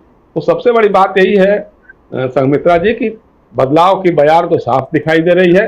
और जैसे आप कह रही थी, इस बार पहली बार हुआ है, इसके पहले भी हमने बहुत सारे चुनाव देखे हैं जिसमें गठबंधन हुआ है, विपक्षी दलों के बीच में गठबंधन हुआ है, लेकिन तब होता था कि विपक्षी दल एक दूसरे को नीचा दिखाने के लिए, लेट डाउन करने के लिए, या किसी की सीटें कम हो जाए, कहीं ऐसा ना हो कि जीत जाएगा तो हमारा भविष्य खत्म हो जाएगा। वो बात इस चुनाव में नहीं दिखाई दे रही। अब गजब की सोशल केमिस्ट्री दिख रही है, जिस तरह से राहुल गांधी और अखिलेश यादव रैली में एक दूसरे से सवाल जवाब भी कर लेते हैं, बात कर लेते हैं, और जिस तरह से राहुल गांधी जा रहे हैं अखिलेश यादव के चुनाव क्षेत्र में, या समाजवादी पार्टी के उम्मीदवारों के क्षेत्र में जा रहे हैं, उसी तरह से अखिलेश यादव जिस तरह से जा रहे हैं, जो कांग्रेस के चुनाव क्षेत्र है, कांग्रेस के जो उम्मीदवार जहां से लड़ रहे हैं वहां जा रहे हैं, तो एक अलग ढंग की सोशल केमिस्ट्री दिख रही, कहीं लग ही नहीं रहा। अच्छा, कार्यकर्ताओं के लेवल पर भी, क्योंकि हम लोगों की बात होती रहती है, बिहार में भी होती है, यूपी या अन्य राज्यों के लोगों से भी बात होती है, लोग कहते हैं कि साहब गजब की केमिस्ट्री है। मतलब कांग्रेस के लोग दूसरे लोगों के लिए वोट उसी शिद्दत से मांग रहे हैं जितना कभी अपने उम्मीदवारों के लिए मांगते थे, या जो क्षेत्रीय दलों के लोग हैं उसी तरह से कांग्रेस के लिए, चाहे उद्धव ठाकरे की पार्टी हो, चाहे एनसीपी के लोग हो, महाराष्ट्र में भी लोग हैं, वो सब लोग कांग्रेस के लिए या कांग्रेस वाले उनके लिए इतना, ऐसा कभी क्लोजनेस नहीं दिखाई दिया था। ऐसी कोई पॉलिटिकल केमिस्ट्री जो है, जो सतह पे दिखने वाली, पहले कभी नहीं दिखती थी, इस बार दिख रही है। इस बार ऐसा लग रहा है कि विपक्ष समवेत रूप में एक साथ मिल करके भाजपा की चुनौतियों का मुकाबला कर रहा है, उसको चुनौती दे रहा है, मुकाबला नहीं कर रहा है बल्कि उसको चुनौती दे रहा है। दूसरी बात जो बार बार आ रही है, देखिए संविधान बचाने वाली बात है, वो घर घर कर गई है, समाज के एक बड़े हिस्से में ये बात पहुंच गई है कि जो बाबा साहब अम्बेडकर साहब ने जो बनाया था संविधान, जिसने हमको बराबरी का हक दिया, जिसने हमको बोलने का हक दिया, जिसने हमको नौकरियों में हिस्सा मिलने का हक दिया, चुनावी राजनीति में शामिल होने का हक दिया, उस संविधान को ये लोग बदल देंगे। अब ये कस्में खा रहे हैं भाजपा के लोग, मोदी जी कह रहे हैं। हमारा एक ही सवाल होता है बार बार कि भाई अगर आप कह रहे हैं कि आप संविधान नहीं बदलने वाले हैं, तो ये बार बार आपके बड़े लोग भी क्यों कहते हैं कि उसमें से सेकुलरिज्म शब्द हटा देंगे। तो कभी किसी का, राजनाथ सिंह जी का बयान आ जाता है कि साहब आरक्षण जो है वो गरीबी के आधार पे होना चाहिए, तो आरक्षण तो सामाजिक आधार पे संविधान हमारा देता है, तो उसके खिलाफ बोलने का मतलब कि कहीं ना कहीं आपके मन में है। और मोदी जी अगर समझते हैं कि नहीं वाकई हम नहीं बदलने देंगे, जैसा वो प्रधानमंत्री हैं वो कर सकते हैं, तो भाई पार्टी में जितने लोग इस तरह की बातें करते हैं, चाहे BL संतोष ने भी कहा कि सेकुलर शब्द हटा देंगे, या कोई सांसद या उनका उम्मीदवार कह रहा है कि 400 सीटें मिलेंगी तो हम जो है संविधान बदलने में सक्षम होंगे, हम संविधान को बदल देंगे। ऐसे लोगों को पार्टी से क्यों नहीं निकालते हैं? पार्टी से निकाल करके एक मैसेज दे दीजिए कि भाई हमारा उम्मीदवार गलत बात बोल रहा है, जो हमारे मन के खिलाफ बोल रहा है, जो हमारी पार्टी की सोच है उसके खिलाफ बोल रहा है, हम उसको पार्टी से निकाल रहे हैं। एक भी एक्शन अगर करते तो इसका मतलब यही होता है कि चोर से कहो कि तुम चोरी करो और घर वाले से कहो कि भैया तुम जागते रहो। मतलब ये कोई मतलब है क्या? इस तरह की बात से तो नहीं चलने वाला है। और यही है कि जनता के बीच में इनकी किसी बात पे कोई भरोसा नहीं रहा। पहले जिस तरह से होता था कि आंख मूंद करके अरे साहब मोदी जी कह रहे हैं तो एकदम सही, मोदी जी कह रहे हैं तो मानना पड़ेगा, मोदी जी हैं तो मुमकिन। लेकिन आज वही लोग कह रहे हैं कि मोदी जी हैं तो सिर्फ जुमला है, वो सिर्फ जुमलों में बातें करते हैं, 14 से लेकर के अभी तक जुमले ही सुनाते चले जा रहे हैं और नफरत के अलावे और उनकी राजनीति में कुछ भी है नहीं। अब इसका जवाब लोग देने के लिए बेचैन हैं, लोग जा रहे हैं, कतारें लग रही हैं, कतारों बद्ध होकर के दे रहे हैं। अब 4 जून को उसमें से क्या निकलने वाला है ये देखने वाली बात होगी। जी बिल्कुल, मोदी जी का नाम का जो जादू है वो उतर गया है। अमलेंदु जी, आज जिन राज्यों में चुनाव हो रहे हैं उनमें बड़ी संख्या में आदिवासी, मतलब चाहे झारखंड, महाराष्ट्र, ओडिशा, पश्चिम बंगाल, बिहार, इन तमाम जगहों पर आदिवासी वोट काफी मायने रखते हैं। और अभी अमित शाह का ये जो बयान आया है जिसमें उन्होंने ये कहा है कि आरक्षण गरीबी के आधार पर होना चाहिए, ये फिर एक उन्होंने संकेत दे दिया कि हम बदलाव करेंगे। मतलब उनके मन में कहीं ना कहीं ये है कि चाहे आरक्षण को लेकर या संविधान को लेकर, जबकि राहुल गांधी शुरू से इस बात को बोलते आए और अब उसके बाद इंडिया गठबंधन ने भी इस बात को अपना लिया कि हाँ, हम बिल्कुल आरक्षण या संविधान के मसले पर हम बिल्कुल समझौता नहीं करेंगे, बल्कि हम जितना हो सकेगा हम उसको चीज को बनाए रखेंगे। यानी इन लोगों ने ये अपनी दृढ़ प्रतिज्ञता उसमें जो है बिल्कुल जाहिर कर दिया, दृढ़ प्रतिबद्ध है वो इस चीज के लिए कि हम आरक्षण के जो मसले को बिल्कुल हम उसमें राजनीतिक दलों का ये खिलौना नहीं बनने देंगे या बीजेपी के हाथों इसमें खिलवाड़ नहीं होने देंगे। आपको क्या लगता है, क्योंकि मोदी ने बहुत कोशिश की संविधान के नाम पर लोगों को ये आश्वस्त करने की कि नहीं, संविधान नहीं बदला जाएगा, लेकिन फिर जब इस तरह की बातें आती हैं तो क्या जैसे बिहार चुनाव के पहले मोहन भागवत के बयान से नुकसान हो गया था बीजेपी को, क्या वैसा ही नुकसान अब इस बयान से भी होता दिख रहा है? और क्या आरक्षण के मसले पर या संविधान के मसले पर इस बार इंडिया को वोट कर रहे हैं लोग? निश्चित तौर पर समिता जी, लोग इंडिया को वोट इसलिए कर रहे हैं कि संविधान को बचाना है और लोकतंत्र को बचाना है, आरक्षण को बचाना है। आप देखिए कि जो वंचित तबके हैं, आप उनमें से किसी से भी बात कर लीजिए सड़क पर जा करके, तो तुरंत वो यही कहता हुआ मिलेगा कि संविधान बचाने के लिए हम वोट कर रहे हैं। वो ये नहीं कहते कि किसको दे रहे हैं किसको नहीं दे रहे हैं, लेकिन वो जब कहते हैं कि संविधान बचाने के लिए वोट कर रहे हैं तो उनका साफ इशारा होता है कि संविधान बचाने के लिए किसको वोट कर रहे हैं। तो समिता जी, एक तो बात निश्चित तौर पर यह है। दूसरा ये कि अब ये बातें आप राजनाथ सिंह ने जो आज कह दिया, ये मुझे लगता है कि जिस तरीके से 2015 का जो बिहार का चुनाव था, मोहन भागवत का जो बयान आ गया था, ये ठीक उसी तरीके का एक बयान जो है राजनाथ सिंह ने दे दिया है। और राजनाथ सिंह ने इसके ऊपर मोहर लगा दी है कि भारतीय जनता पार्टी अगर तीसरी बार आती है तो सबसे पहले वो संविधान को बदलेंगे और आरक्षण को ख़त्म करेंगे। इस पर राजनाथ सिंह ने मजबूती के साथ मोहर लगा दी है। यह समझने वाली बात समिता जी है कि राजनाथ सिंह आरएसएस के दुलारे हैं, मोदी जी की अपेक्षा ज़्यादा दुलारे हैं। मोदी जी आरएसएस के कम दुलारे हैं, लेकिन राजनाथ सिंह ज़्यादा दुलारे हैं। और सांगठनिक दृष्टि से देखा जाए तो राजनाथ सिंह नरेंद्र मोदी से बड़े नेता और senior leader Bharatiya Janata party के अंदर हैं। तो राजनाथ सिंह का जो कहने का मतलब है, राजनाथ सिंह के कहने का मतलब ये है कि बात सीधे सीधे नागपुर से कही जा रही है और उसको भारतीय जनता पार्टी को हर हाल में लागू करना होगा। नरेंद्र मोदी जो भी कुछ है, नरेंद्र मोदी जो एक तरीके से कठपुतली है नागपुर के हाथ की, और उनके हाथ में कुछ नहीं है। उनकी बातें जो है वो जिस तरीके से जनता भी समझने लगी है जुमले हैं, आरएसएस भी जानता है कि उनसे जुमले किस तरीके से कहलवाए जाने हैं। तो नरेंद्र मोदी इन जुमलों को कह रहे हैं, लेकिन जनता अच्छे तरीके से समझ रही है कि आरएसएस इस देश के अंदर करना क्या चाहता है और किस तरीके से। अब देखिए, जेपी नड्डा को सफाई देनी पड़ रही है कि हम आरएसएस से अलग हो गए और आरएसएस से हम जो है मुक्त हो गए। तो क्या आपने कभी सोचा है कि आरएसएस मुक्त भाजपा क्या होगी? क्या आरएसएस मुक्त भाजपा कभी जिंदा रह सकती है? ऐसा बिल्कुल नहीं है। भाजपा को वही करना है जो आरएसएस कहेगा, और ये उनका एजेंडा है। और ये उनका आज का एजेंडा नहीं समिता जी, जिस दिन देश आज़ाद हुआ था उस दिन से इनका एजेंडा है किसी तरीके से संविधान को ख़त्म करना है और आरक्षण को ख़त्म करना है। ये जहर इनका बार बार निकल करके समिता जी सामने आ जाता है जब जब मौका लगता है। तो ये इनका जहर एकदम सामने आ गया है, जनता अच्छे तरीके से समझ चुकी है। और इस जहर में जो है एक तरीके से कहा जाए वो कोड़ में खाज का काम जो है वो राजनाथ सिंह के इंटरव्यू ने कर दिया है, जो कि आज एक अखबार के पेज नंबर 10 पे छपा है। तो निश्चित तौर पे जनता इस बात को अच्छी तरीके से समझ रही है और अब ये भावना जो है और बलवती हो जाएगी कि संविधान को बचाना है तो भारतीय जनता पार्टी को उत्तर प्रदेश बिहार की ज़मीन पे ही जो है वो दफन कर देना है। इसके साथ अब उत्तर प्रदेश और बिहार जो इस तरह आगे बढ़ रहे हैं समिता जी, निश्चित तौर पर। अब देखिए कि आप अभी 1 घंटा पहले जो है हरियाणा के करनाल में अमित शाह जी जो कह रहे हैं उसको आप समझिए, आप मतलब किस तरफ जाने लगा चुनाव, ये आप समझ लीजिए। अमित शाह जी कह रहे हैं कि अगर आप 1 मिनट के लिए सोच लें कि अगर इंडिया गठबंधन को बहुमत मिला तो उनका पीएम कौन होगा, क्या शरद पवार, ममता बनर्जी, अरविंद केजरीवाल, राहुल गांधी बन सकते हैं? अगर अब ये सवाल पूछा जाने लगा है कि इंडिया गठबंधन का प्रधानमंत्री कौन होगा, तो आप अच्छे तरीके से समझ लीजिए कि भारतीय जनता पार्टी अच्छे तरीके से समझ चुकी है कि इंडिया गठबंधन की सरकार बनने जा रही है। अब वो जनता को ये भरमाना चाहते हैं कि इनका कौन होगा। हालांकि इसका जवाब जो है एक टीवी चैनल को अखिलेश यादव ने बहुत मजबूती के साथ दे दिया। उनका अपनी रणनीति हम आपको नहीं बताएंगे, कोई भी बन सकता है हमारे यहाँ, और ये बात लगातार कही जा रही है कि इंडिया गठबंधन में प्रधानमंत्री बनने के लिए कोई कमी नहीं है, एक से एक योग्य व्यक्ति पड़ा हुआ है। भारतीय जनता पार्टी अपना सोचे कि उसके यहाँ कौन होगा, जो कि अरविंद केजरीवाल ने सवाल उठा दिया था कि नरेंद्र मोदी अपने लिए वोट नहीं मांग रहे हैं, अमित शाह के लिए वोट मांग रहे हैं, तो जिनके लिए नरेंद्र मोदी वोट मांग रहे हैं वही अब सवाल कर रहे हैं कि अगर इंडिया गठबंधन की सरकार बनती है तो प्रधानमंत्री कौन होगा। तो समिता जी, ये सवाल तो भारतीय जनता पार्टी की तरफ से उठना शुरू हो गए हैं कि इंडिया गठबंधन की सरकार बनती है तो प्रधानमंत्री कौन होगा। ये तो स्वीकार कर ही लिया भारतीय जनता पार्टी ने कि इंडिया गठबंधन की सरकार बनने जा रही है।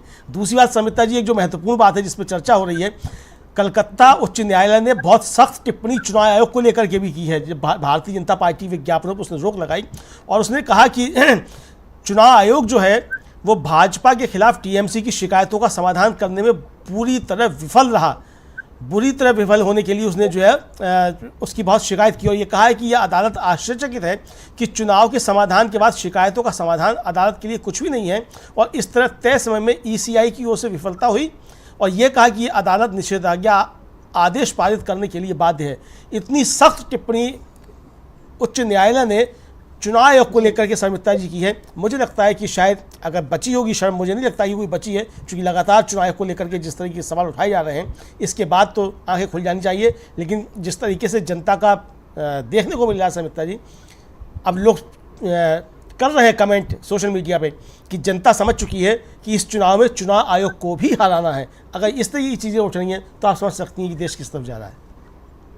जी बिल्कुल, हमारे साथ जुड़ चुके हैं संजय कुमार सिंह जी। संजय जी, इस कार्यक्रम में आपका बहुत बहुत स्वागत करती हूँ। नमस्कार संजय जी, अभी हम जो चर्चा कर रहे हैं 5वें चरण में मतदान की, और इस बीच देश में और क्या कुछ चल रहा है। अमलेंदु जी अभी बता रहे थे कि कलकत्ता हाईकोर्ट ने किस तरह चुनाव आयोग को लेकर टिप्पणी की, या कि अमित शाह का बयान जो उन्होंने हरियाणा में दिया। अमित शाह पहले भी इस सवाल को उठा चुके हैं कि इंडिया गठबंधन की सरकार बनेगी तो उनका पीएम कौन होगा। यानी अब बीजेपी खेमे में चिंता इस बात की होने लगी है कि इंडिया गठबंधन में पीएम कौन बनेगा। पहले मोदी को इस बात की चिंता थी कि कांग्रेस के घोषणा पत्र में क्या क्या बातें हैं। तो अपना घर छोड़कर बीजेपी दूसरे के घर में इतना ज्यादा इंटरेस्ट ले रही है संजय जी, और अब जो बात ये होने लगी है कि चुनाव आयोग की आंखें नहीं खुल रही, लेकिन आपको क्या लगता है जनता की आंखें इस बार खुल चुकी हैं? क्योंकि 4 चरणों के जो मतदान हुए हैं उनके जो प्रतिशत है या उन मतदानों का जो रुझान आ रहा है उसमें ये बात लग रही है कि जनता ने अब अपना मन बना लिया है। और देश में जैसे मौसम बदल रहा है, बहुत सारी चीजें तेजी से बदल रही हैं, मीडिया का रुख भी बदल रहा है, नेताओं की भाषा बदल रही है।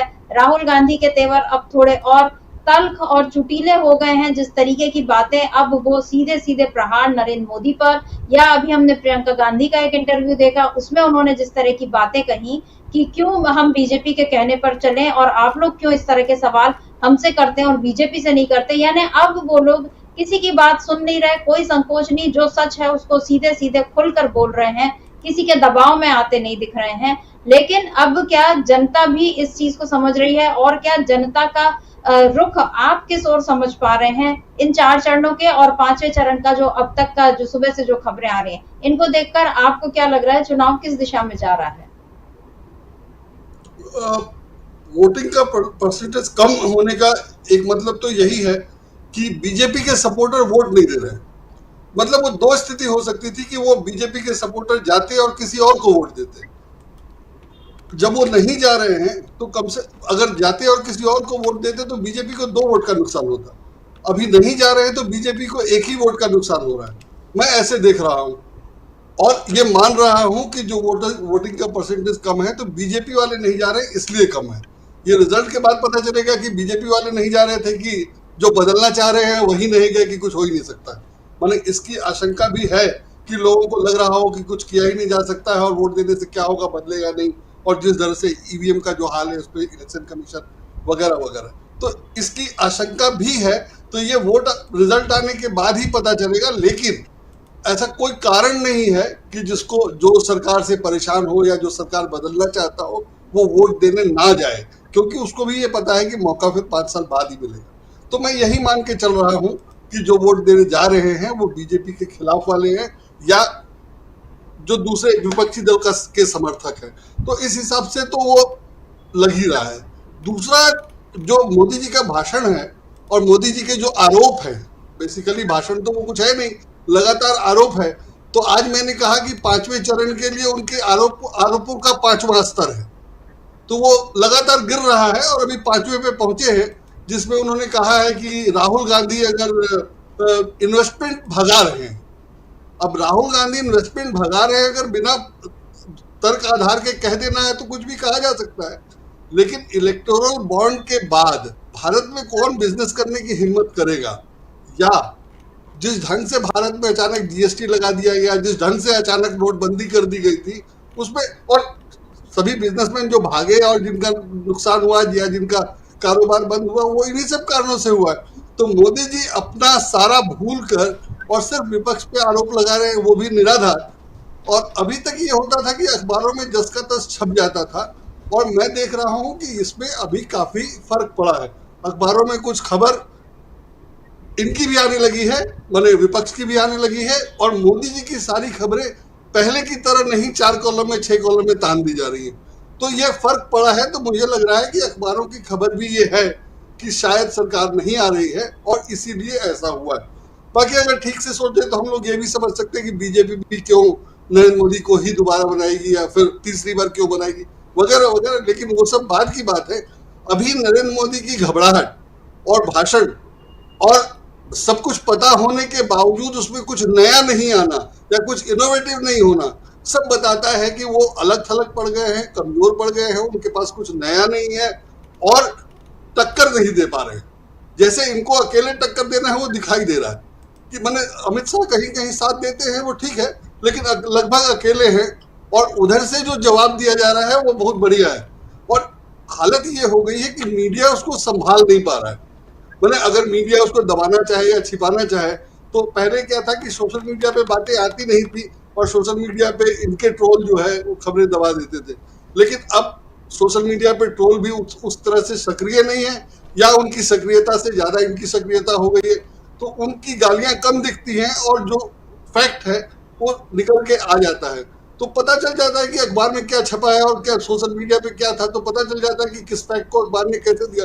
तो उसका भी दबाव है और मुझे लग रहा है कि अखबारों का जो रुख धीरे धीरे बदल रहा है, पर अभी काफी नहीं बदला है, लेकिन 5वें चरण के हिसाब से जिस हिसाब से उनका लेवल डाउन हुआ है उसी हिसाब से इधर भी बदल रहा है। और अब आरोप का जवाब आरोप के साथ छप उस दोनों एक साथ खबरें छप रही है, जबकि पहले ऐसा नहीं होता था, सिर्फ आरोप छपता था, जवाब नहीं छपता था या दिखता ही नहीं रहा, बहुत छोटा छपता था।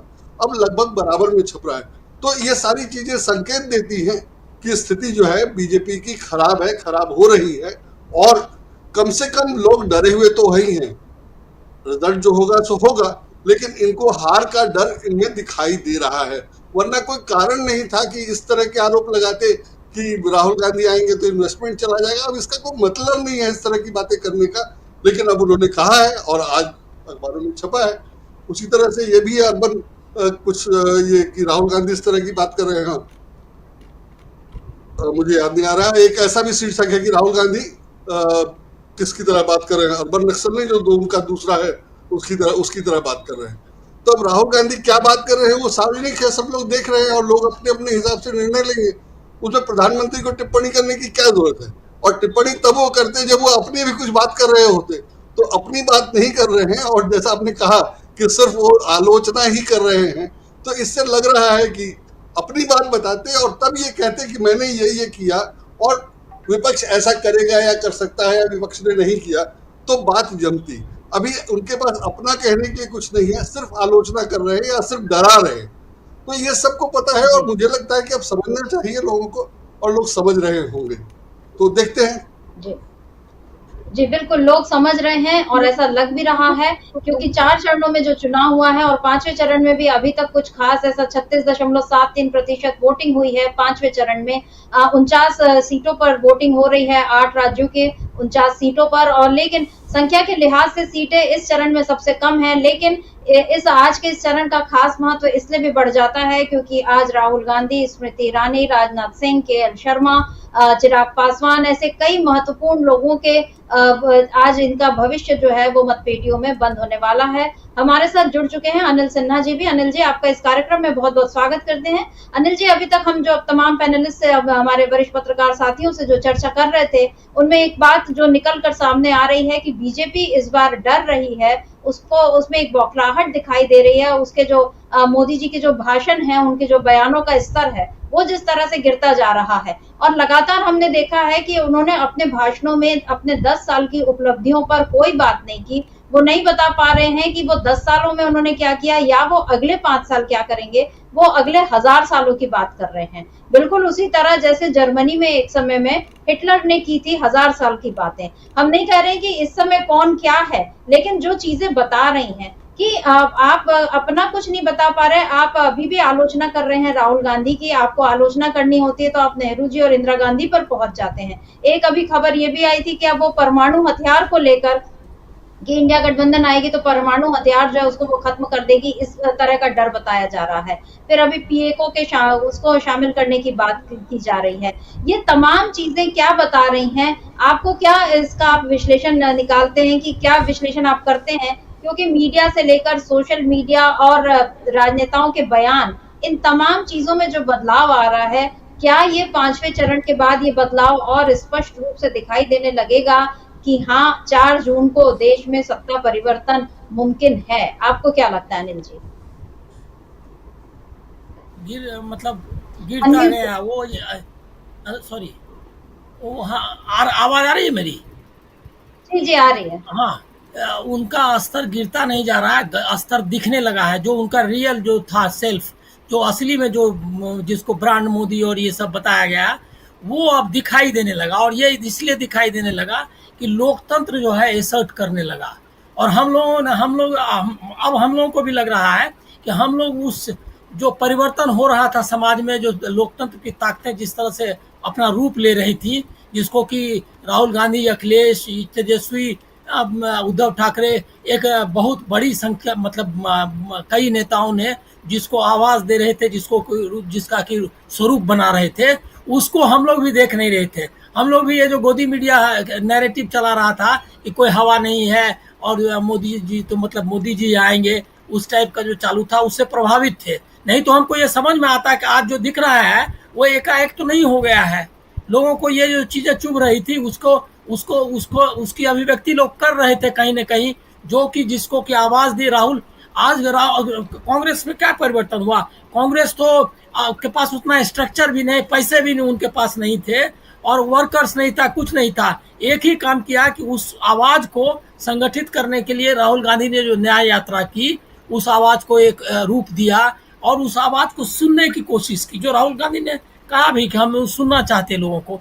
तो वो आवाज जब सुनाई, अब उसी की अनुगूंज जो है आपको दिखाई दे रही है, और वो इसकी वजह से एक्सपोज हो रहे हैं। मैं नहीं मानता कि ये क्या कहते हैं उनका लेवल गिर रहा है। लेवल यही है, इससे भी खराब लेवल और भी आपको हो सकता है 2 चरण में दिखाई दे, क्योंकि ये रियल लेवल है, ये असली मोदी जी है और वो दिखाई दे रहे हैं। और असली गोदी मीडिया, मतलब मीडिया का भी चरित्र आया। ये जो टीम में जा करके आप इंटरव्यू देख रहे हैं, ये फॉर्मेट कभी देखा था आपने? और वो सारे लोगों के चेहरे देखिए, लग रहा है ऐसे क्या कि स्कूली छात्र हो और मास्टर ने कहा हुआ कि तुमने होमवर्क नहीं किया है ठीक से, तुमको 2 चपत लगाएंगे, और वो सामने में उनको बता रहा है कि तुम गधे हो। ये उसको बता रहा है, और जो सब तो ऑक्सफोर्ड से पढ़ के आया है और अरबपति है। मतलब कि हम लोग तो जिंदगी भर जो है नौकरी करते रहे, लेकिन हम लोग जो है एक या मतलब ठीक से मतलब चलना भी मुश्किल होता है, और वो लोग सब कहाँ उड़ रहा है आप देख ही रही हैं। तो ये पत्रकारिता है, और इस पत्रकारिता का भी चेहरा साफ हुआ। लोकतंत्र को जहां जहां ध्वस्त किया था, उसमें जो दरारें इन्होंने पैदा की थी, उसके जो पाए इन्होंने गिराए थे, उसका खंडर दिख रहा है मोदी जी के चारों ओर। और लोग जो उसका नया मतलब नया लोकतंत्र बनाना चाहते हैं, उससे मुक्त होना चाहते हैं, वही दिख रहा है आपको। फूलपुर में जो लोग दौड़ रहे हैं ये उनकी सभाओं में, वो ये नए लोकतंत्र की आवाज है। इसीलिए इसको उसी रूप में लेना चाहिए। हम लोगों को भी अपना फॉर्मेट बदलना चाहिए। ये जो है गोदी मीडिया के नैरेटिव पर नहीं कि इतना सीट है उतना सीट, अरे कोई सीट नहीं। सवाल ये है कि ये लोकतंत्र को बचना चाहिए या नहीं। ये मोदी जैसा आदमी, मैं आपको बता रहा हूँ, मैं अगर मतलब ये बोलना नहीं चाहिए, मैं जब देखता हूँ वो ये इंटरव्यू और खबरें तो मेरा बीपी हाई होने लगता है, इसलिए मैं नहीं देखता। लेकिन मैंने इस बार इंटरव्यू, उनके कई लोगों के इंटरव्यू सुने कि बोल क्या रहा है और पूछ क्या रहा है, ये तो जानना तो पड़ेगा, क्योंकि लोगों को आप बताएंगे कैसे कि ये लोग कर क्या रहा है। ये जो है, ये जो स्टेज मैनेज जो चल रहा है, रियलिटी शो चल रहा है, वो उसमें क्या चल रहा है ये तो जानना होगा। इसके लिए मैंने अपना ब्लड प्रेशर कंट्रोल करके सुना। और मैं एक इंटरव्यू का नाम लेना चाहता हूँ, जो राष्ट्र पूछता है, जिनके जरिए वो उस शख्स के इंटरव्यू को पूरा किया। मैं एक बार उसके मुंह से बेरोजगारी महंगाई शब्द नहीं निकला, एक बार भी नहीं। उसके बाद वो जो है मणिपुर शब्द नहीं निकला वो उसके मुंह से। और जो उनके गुरुजी हैं उनके मुंह से जो है एक बार भारतीय जनता पार्टी का शब्द नहीं निकला। मैं मोदी, इसके अलावा वो जो मोदी मोदी चिल्लाने वाला खुद भी चिल्लाते हैं। और मैं अब एक और परिवर्तन आपको बताऊंगा कि अब उनके पास उनको डिफेंड करने वाली भी सेना नहीं है। एक मोदी जी है, दूसरा अमित शाह है, कोई इंटरव्यू भी नहीं दे रहा है कि नहीं मोदी जी बहुत महान है। भारतीय जनता है, राजनाथ सिंह बीच बीच में अब किस वजह से करते हैं मालूम नहीं, ये बीच बीच में उनको कुछ देते हैं गोली कि 2029 तक के बाद भी रहेंगे वो, लेकिन बाकी कोई कुछ नहीं बोल रहा है। तो भारतीय जनता पार्टी की भी बहुत हालत खराब है। और आपने जेपी नड्डा वाला सुना ही होगा, उसने बोल दिया कि हमको नहीं चाहिए आरएसएस, अपने आप हम चलाते हैं अपने को, वो तो साफ बता रहा है। तो ये हालत है। लेकिन चाहे भारतीय जनता पार्टी हो या बाकी पार्टियां हो, सब में मैं मानता हूं कि भारतीय जनता पार्टी के वर्कर्स भी वो नहीं जा रहे हैं। क्यों नहीं जा रहे हैं? उनके समर्थक, उनको कहीं ना कहीं से लगने लगा है कि ये लोकतंत्र नहीं है जो ये चला रहे हैं। मतलब उनके बातों में वो हिंदुत्व के पक्षधर है, वो जो है हर तरह के नफरत से के शिकार है, उसके बाद भी वो नहीं जा रहे हैं। इसका मतलब लग रहा है कि ये जो शख्स चला रहा है, कम से कम वो लोग उसमें उसके जो तरीके हैं उसमें उसको भी विश्वास नहीं है। तो 5वें चरण तक आते आते हम लोकतंत्र को एसर्ट करते हुए देख रहे हैं, और जो लोकतंत्र को खत्म करने वाली ताकतें हैं उसका चेहरा और जो है साफ होगा। 7वें चरण तक आते आते आप देखेंगे कि विक्षिप्तता जो है इस सीमा तक जा सकती है कि आप और भी कुछ कई चीजें मतलब मंगलसूत्र, मटन, मच्छी से लेकर के वहां तक आ ही गए। अब वो कहाँ जाएंगे वो आप देख ही रहे हैं, तो वो आपको दिखाई देगा। मैं इसको बहुत पॉजिटिव साइन मानता हूं। और मुझको लगता है कि इसी तरह जो गांव के गरीब और जो नीचे के लोग हैं, जो इतने सालों से, हजारों साल से हर तरह की ये वंचना झेलते रहे हैं, जिनको कि इस तरह की मतलब दर्द जिन्होंने ये किया है, वो लोग, लेकिन उनको लोकतंत्र में ही आशा दिखाई देती है। ये एक बहुत बड़ी बात है कि इन्होंने कोशिश की कि वो ये देखना छोड़ दें, लेकिन उनकी आंखें खुली हुई हैं। और इसी पर हमको भरोसा करना चाहिए। ये 5वें चरण तक लग रहा है कि अब इनका कोई चांस नहीं है। जो बचा हुआ है उसमें और ऐसा करेंगे कि जो इनको दे भी रहा है वो भी नहीं देगा लास्ट फेज में। ये मैं पूरा आपको मतलब मेरा अंदाजा है। जी जयशंकर जी, अनिल जी जो बात कर रहे हैं, क्योंकि अब लोग जाग चुके हैं और उन्हें अब तकलीफ का एहसास होने लगा है, और दूसरी तरफ मीडिया जिस तरह का माहौल बनाने की कोशिश कर रहा था, और ये अभी इस मीडिया का ये प्रचार थोड़ा और तेज हो गया मोदी के पक्ष में, क्योंकि क्या आपको लगता है, क्योंकि 10 सालों तक तो सिवाय मोदी के उन लोगों ने और कुछ नहीं किया, और जो बातें उन्होंने कही कि बहुत जरूरी बातें कि वाकई जो महंगाई का मुद्दा है, बेरोजगारी का मुद्दा है, इस पर उन्होंने कुछ नहीं बोला, मणिपुर पर कुछ नहीं बोला। अभी हमने देखा कि आम आदमी पार्टी वाला जो एक मामला निकला, तो उस पर सारे लोग इस तरह से चढ़ गए और बिल्कुल अरविंद केजरीवाल और उनके सहयोगी को बिल्कुल दोषी उन्होंने अभी से बता दिया। यानी मीडिया किस तरह से ट्रायल करने लग जाती है, ये इसका एक और बड़ा सबूत हमारे सामने आया। क्योंकि इसके पहले मणिपुर का मसला हुआ है, प्रज्वल रेवन्ना वाली बात हुई है, उन पर मीडिया जो है उस तरह से बातें नहीं करता। लेकिन जहां एक मौका दिखता है कि हाँ यहाँ पर विपक्ष का कोई नेता घिर रहा है, तो उसमें वो बिल्कुल पीछे नहीं हटता है। लेकिन इस बीच ये जो बातें हो रही हैं कि मीडिया ने जितना भी नैरेटिव सेट करने की कोशिश की या बीजेपी जिस तरह से माहौल बनाने की कोशिश कर रही है, क्या इंडिया गठबंधन ने इस बार अपनी रणनीतियां इस तरह से तैयार की, अपनी बिसात इस तरह से बिछाई? क्योंकि राहुल गांधी ये बोल रहे हैं, अभी शायद उन्होंने ये भी बोला था कि अब मैं देखना मोदी बेरोजगारी पर भी बोलेंगे, क्योंकि जो कुछ राहुल गांधी बोलते हैं मोदी उसका जवाब देते हैं और घूम फिर कर उनको उसी पिच पर आना पड़ता है जिस पिच पर राहुल गांधी उनको अब ले आ रहे हैं। तो क्या मोदी को इस बार राहुल गांधी ने मजबूर कर दिया है?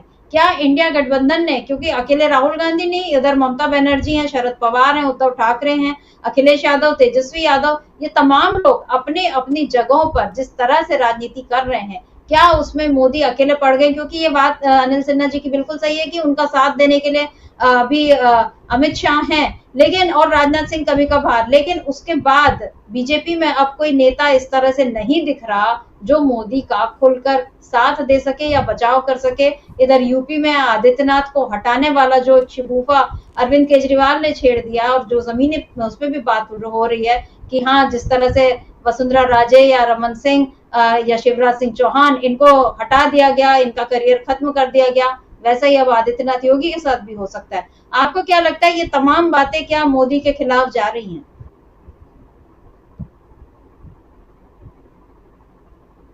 अनम्यूट कर लीजिए प्लीज। अनम्यूट है? आवाज आ रही है? जी जी जी। हाँ, आ रही है ना? हाँ, नहीं, ये कह रहा था मैं कि आदित्यनाथ वाली बात कोई शिगुफा नहीं है। देखिए, ये उत्तर प्रदेश के लोगों के घर घर में बात पहुंच गई है, मन में पहुंच गई है कि मोदी जी अगर इस बार तीसरी बार सत्ता में आ गए तो आदित्यनाथ जी पहली कैजुअल्टी होंगे, उनको मुख्यमंत्री पद से हटा दिया जाएगा। ये बात गाजियाबाद से लेके गोरखपुर तक, बागपत से लेके बलिया तक, मैं चूंकि पूर्वी उत्तर प्रदेश में गया था तो मैंने बहुत सारे लोगों से बात सुनी कि लोग पूछ भी रहे थे, कह भी रहे थे कि हाँ, ये जरूर, ये करेगा जरूर। वो उनकी आंख में किरकिरी के रूप में फंसे हुए हैं। कई बार पश्चिमी उत्तर प्रदेश शुरुआती चरण में जब आपने देखा, जब मंचों से भाषण हो रहा था तो आदित्यनाथ की तस्वीरें नहीं थी, मंच पे जो बैनर पोस्टर लगे थे उसमें मोदी जी का था, और लोगों का था, लेकिन आदित्यनाथ का नहीं था। लेकिन जब ये बात पहुंचने लगी लोगों के बीच में कि आदित्यनाथ को हटा दे या पसंद नहीं करते, ये बात तो 2019 के समय में भी थी, लेकिन थोड़ा बहुत करके उन्होंने मैनेज किया। इस बार भी अब आप देखिए, जब भी कभी कोई भाषण होता है तो आदित्यनाथ की प्रशंसा करने में मोदी जी कोई कसर बाकी नहीं रखते हैं। लेकिन लोगों में घर कर गई है बात कि जिस तरह से क्षत्रिय समाज की, राजपूतों की करके राजस्थान में और उसमें तौहीन हुई है या बेइज्जती हुई है, सार्वजनिक मंचों से जिस तरह से उनके खिलाफ अब शब्दों की बौछार हुई है, उसमें एक कड़ी के रूप में जुड़ गया है कि ये लगता है कि ये आदित्यनाथ जी को ये पसंद नहीं करता है, ये बदल देगा ये। तो ये बात तो पहुंच गई, इसमें कहीं कोई दो राय नहीं है। दूसरी बात यह है कि देखिए, जैसे नए नए इशूज लगातार उछालते जा रहे हैं। आदमी से बात कर रही थी कि परमाणु बम के बारे में कि राहुल गांधी आएंगे तो ये होगा वो होगा। भाई, इनको पता ही नहीं है ना, अनपढ़ गंवार लोग हैं ये। तो भाई, परमाणु बम का विस्फोट पहला किसने किया? पोखरण का विस्फोट तो इंदिरा गांधी ने किया था ना। तो इनको ये बात समझ में नहीं आती है। अब पीओके के बारे में बार बार वो अपने इंटरव्यूज में, अपने भाषणों में अमित शाह जी कर रहे हैं, पीओके हमारा है, हम ले लेंगे। अरे भाई, ये भारतीय संसद का प्रस्ताव है कि पीओके हमारा है, उसके लिए कुछ सीटें भी छोड़ के रखी जाती हैं, वहां चुनाव नहीं होते, मान के चला जाता है कि आज नहीं तो कल वो हमारा हिस्सा होगा। लेकिन आप ये जो बार बार कर रहे हैं, इसको वापस ले लेंगे, रोका किसने है? हम ये पूछ रहे हैं कि आपको किसने रोका है? कांग्रेस ने रोका है, समाजवादी पार्टी ने रोका है, टीएमसी ने रोका है, किसने रोका है? विपक्ष ने रोका है। अरे आप 10 साल आपकी सरकार थी, प्रच्छन्न रूप से चला रहे हैं आप। 370 हटा दिया आपने, 3 तलाक हटा दिया आपने, राम मंदिर के बारे में फैसला करवा लिया तथाकथित तौर पे आपने। सब कुछ आपके मर्जी से हो रहा है। तो उसी मर्जी में घुस गए होते, बालाकोट में आप चले गए, बादलों की ओट लेकर के आपके जहाज घुस गए, राडार उनको पहचाने नहीं पाया, देख ही नहीं पाया। तो उसी तरह से कुछ ऐसा करते जिससे आप पीओके में भी चले जाते। तो ये बार बार धौस पट्टी देने की बात जो है, या बार बार लोगों को समझाने की कोशिश कर रहे हैं कि कुछ न कुछ ऐसा हो जिससे पुलवामा और बालाकोट जैसा एक उफान, राष्ट्रवाद का उफान जो है भारत में एक बार फिर से चुनाव में पैदा हो जाए, और वो हो नहीं रहा है। दिक्कत यही हो रही, सबसे बड़ी दिक्कत क्या हो रही है कि इनके सारे इशूज जो है वो मिसफायर हो जा रहे हैं। मतलब इनके तीर कमान जो तर्कस है उसमें ऐसा कोई तीर नहीं है, जो तीर है वो सब भोथरे पड़े हुए हैं। तो उसका इस्तेमाल बार बार निकाल के करते हैं और कभी कभी जंग इन्हीं के ऊपर लग जाता है। तो ये दिक्कतें तो हैं। दूसरी, जैसे मैं शुरू में कह रहा था कि विपक्ष का जो एकता का ये केमिस्ट्री जो दिख रही है सतह पे, उस मामले में एनडीए पूरी तरह से विफल रहा है। अब आप देखिए जैसे बिहार में है, बिहार के बारे में अभी हमारे मित्र थे हेमंत थे, बता भी रहे थे, जिस तरह से एनडीए के घटक दल एक दूसरे को निपटाने में लगे हुए हैं, खासतौर से जो जनता दल यू है, नीतीश कुमार का है, वो और चिराग पासवान की जो लोक जनशक्ति पार्टी है, एक दूसरे के खिलाफ सक्रिय हैं लोग। अब आप समस्तीपुर की सीट पर जिसको उम्मीदवार बनाया चिराग पासवान ने, उसके खिलाफ विपक्ष का उम्मीदवार कौन है? जो नीतीश के सरकार में मंत्री हैं महेश्वर हजारी, उनके सुपुत्र विपक्ष के उम्मीदवार हैं वहां पर। अब आप सोच लीजिए, उपेंद्र कुशवाहा काराकट में चुनाव लड़ रहे हैं। कुशवाहा समाज के बारे में है कि वो अपने लोगों को छोड़ता ही नहीं है, चाहे वो किसी भी पार्टी से चुनाव लड़ रहे हो। लेकिन वहां पर अब जो भोजपुरी फिल्मों के गायक अभिनेता जो सबसे बड़े स्टार माने जाते हैं पवन सिंह, वो चुनाव लड़ गए हैं। पवन सिंह कौन है? पवन सिंह वही है जिनको भारतीय जनता पार्टी ने आसनसोल में शत्रुघ्न सिन्हा के खिलाफ उम्मीदवार घोषित किया था। अब वहां से वो चुनाव लड़े नहीं, उन्होंने अपना वापसी ले लिया, कहा कि हम वहां नहीं लड़ेंगे शत्रुघ्न सिन्हा के खिलाफ, हमको इधर कहीं दीजिए। इधर नहीं दिया तो फिर काराकट से वो निर्दलीय चुनाव लड़ गए। अब लोग मान रहे हैं कि उनको कहीं ना कहीं नीतीश कुमार और बीजेपी का समर्थन प्राप्त, अन्यथा वो इतनी मजबूती से, इतनी ताकत के साथ चुनाव वहां नहीं लड़ पाते।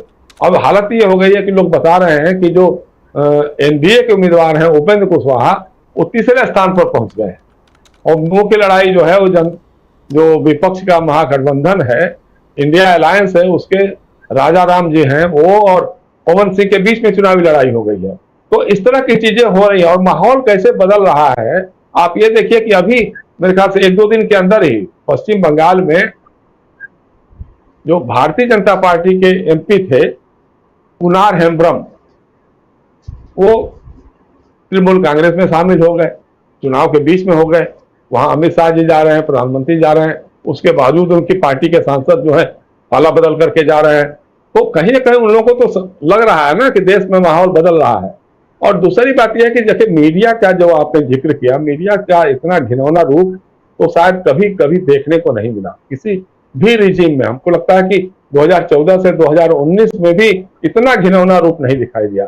आज मैं देख रहा था, मैं आमतौर पे टीवी चैनल नहीं देखता हूँ, लेकिन बैठ करके थोड़ी देर के लिए मैं देख रहा था तो पता लगा कोई एक रिपोर्टर जो है कहीं बात कर रहा है वो लोगों से, तो वो लोग बता रहे हैं कि हम यहाँ तो सब लोग खोज रहे हैं कि 13 रुपया किलो चीनी कहाँ है और ये पेट्रोल डीजल कहाँ है और ये कहाँ है, और लोग वोट दे रहे हैं उनको, इंडिया अलायंस के लोगों को दे रहे हैं। वो कहलवा भी रहा है कई लोगों से बात करके। तो एंकर लेडी कहती है कुछ और लोगों से बात करो जो बीजेपी के लोग हों, और ये मतलब जाहिरा तौर पे करे, ये नहीं कि कहीं अलग से कहीं कान में फोन करके या कुछ करके कहो, ऐलानिया तौर पे कर रही है, जो प्रसारण हो रहा है उसमें कर रही है कि साहब कुछ ऐसे लोगों से भी बात करो जो बीजेपी के समर्थक, मतलब वो पहले से तय करके चुन करके ले ले। अब अब्रप्ट का भी चुनाव होगा तो हो सकता है कि सब लोग इंडिया अलायंस के समर्थन में मैक्सिमम लोग बातें कर रहे थे। तो ये स्तर हो गया है। और जिस ढंग से मतलब बेशर्मी के साथ इंटरव्यूज पे इंटरव्यूज चलाए जा रहे हैं लोग, और जैसे लग रहा है कि बहुत बड़ा तीर मार दिया, प्रधानमंत्री जी तो कभी इंटरव्यू देते नहीं थे, अचानक देखिए हमको दे रहे हैं। अरे आपको नहीं दे रहे हो तो गली मोहल्ले वालों को भी बुला करके दे रहे हैं कि आ जाओ भैया, तुम भी आ जाओ, तुम भी ले लो। अखबारों को दे रहे हैं जिसमें कभी बात ही नहीं होती थी। तो उसमें होता क्या है कि सब सारा का सारा प्रायोजित है, प्रायोजित सवाल है, प्रायोजित जवाब है, पहले से तय हो जाता है कि ये सवाल है, ये जवाब है। क्योंकि मुझे याद है एक बार बहुत पहले जब वो पार्टी के महासचिव थे तो मुझे भी इंटरव्यू दिया था हिंदुस्तान अखबार के लिए उन्होंने। उस समय उन्होंने बहुत सारी शर्तें लगाई थी, हमने कहा कि नहीं हम शर्तों पे बात नहीं करते हैं। आखिर में इंटरव्यू हुआ था, खैर दिया था उन्होंने। लेकिन उनके सामने यही है कि चूंकि वो एकालाप करते हैं, संवाद में उनकी आस्था नहीं है, कभी वो सोच नहीं सकते हैं, क्योंकि संवाद के समय अगर कोई बात हुई तो टेलीप्रॉम्प्टर तो लगा रहेगा नहीं कि लोग उनको गाइड करके बताएं कि भाई ये बोलना है, ये बोलना है। अब वो तो आमने सामने की बात होगी, इसलिए वो बचना चाहते हैं। कभी प्रेस कॉन्फ्रेंस नहीं करेंगे, कभी उस ढंग से इंटरव्यू नहीं देंगे। इंटरव्यू देंगे तो स्पॉन्सर्ड लोगों को स्पॉन्सर्ड क्वेश्चन के साथ देंगे। तो ये उनका है। लेकिन अब ये सब चीजें कहीं मतलब क्लिक नहीं कर रही हैं, जनता के बीच में कोई भरोसा या कोई विश्वास पैदा कर रहे हैं, क्योंकि जो जो बातें वो कह रहे हैं उन बातों के खिलाफ वो सारे काम कर चुके हैं। इसलिए लोगों का भरोसा टूट गया है। और अगर यही बार बार मैं यही कहता हूं कि अगर यही असंतोष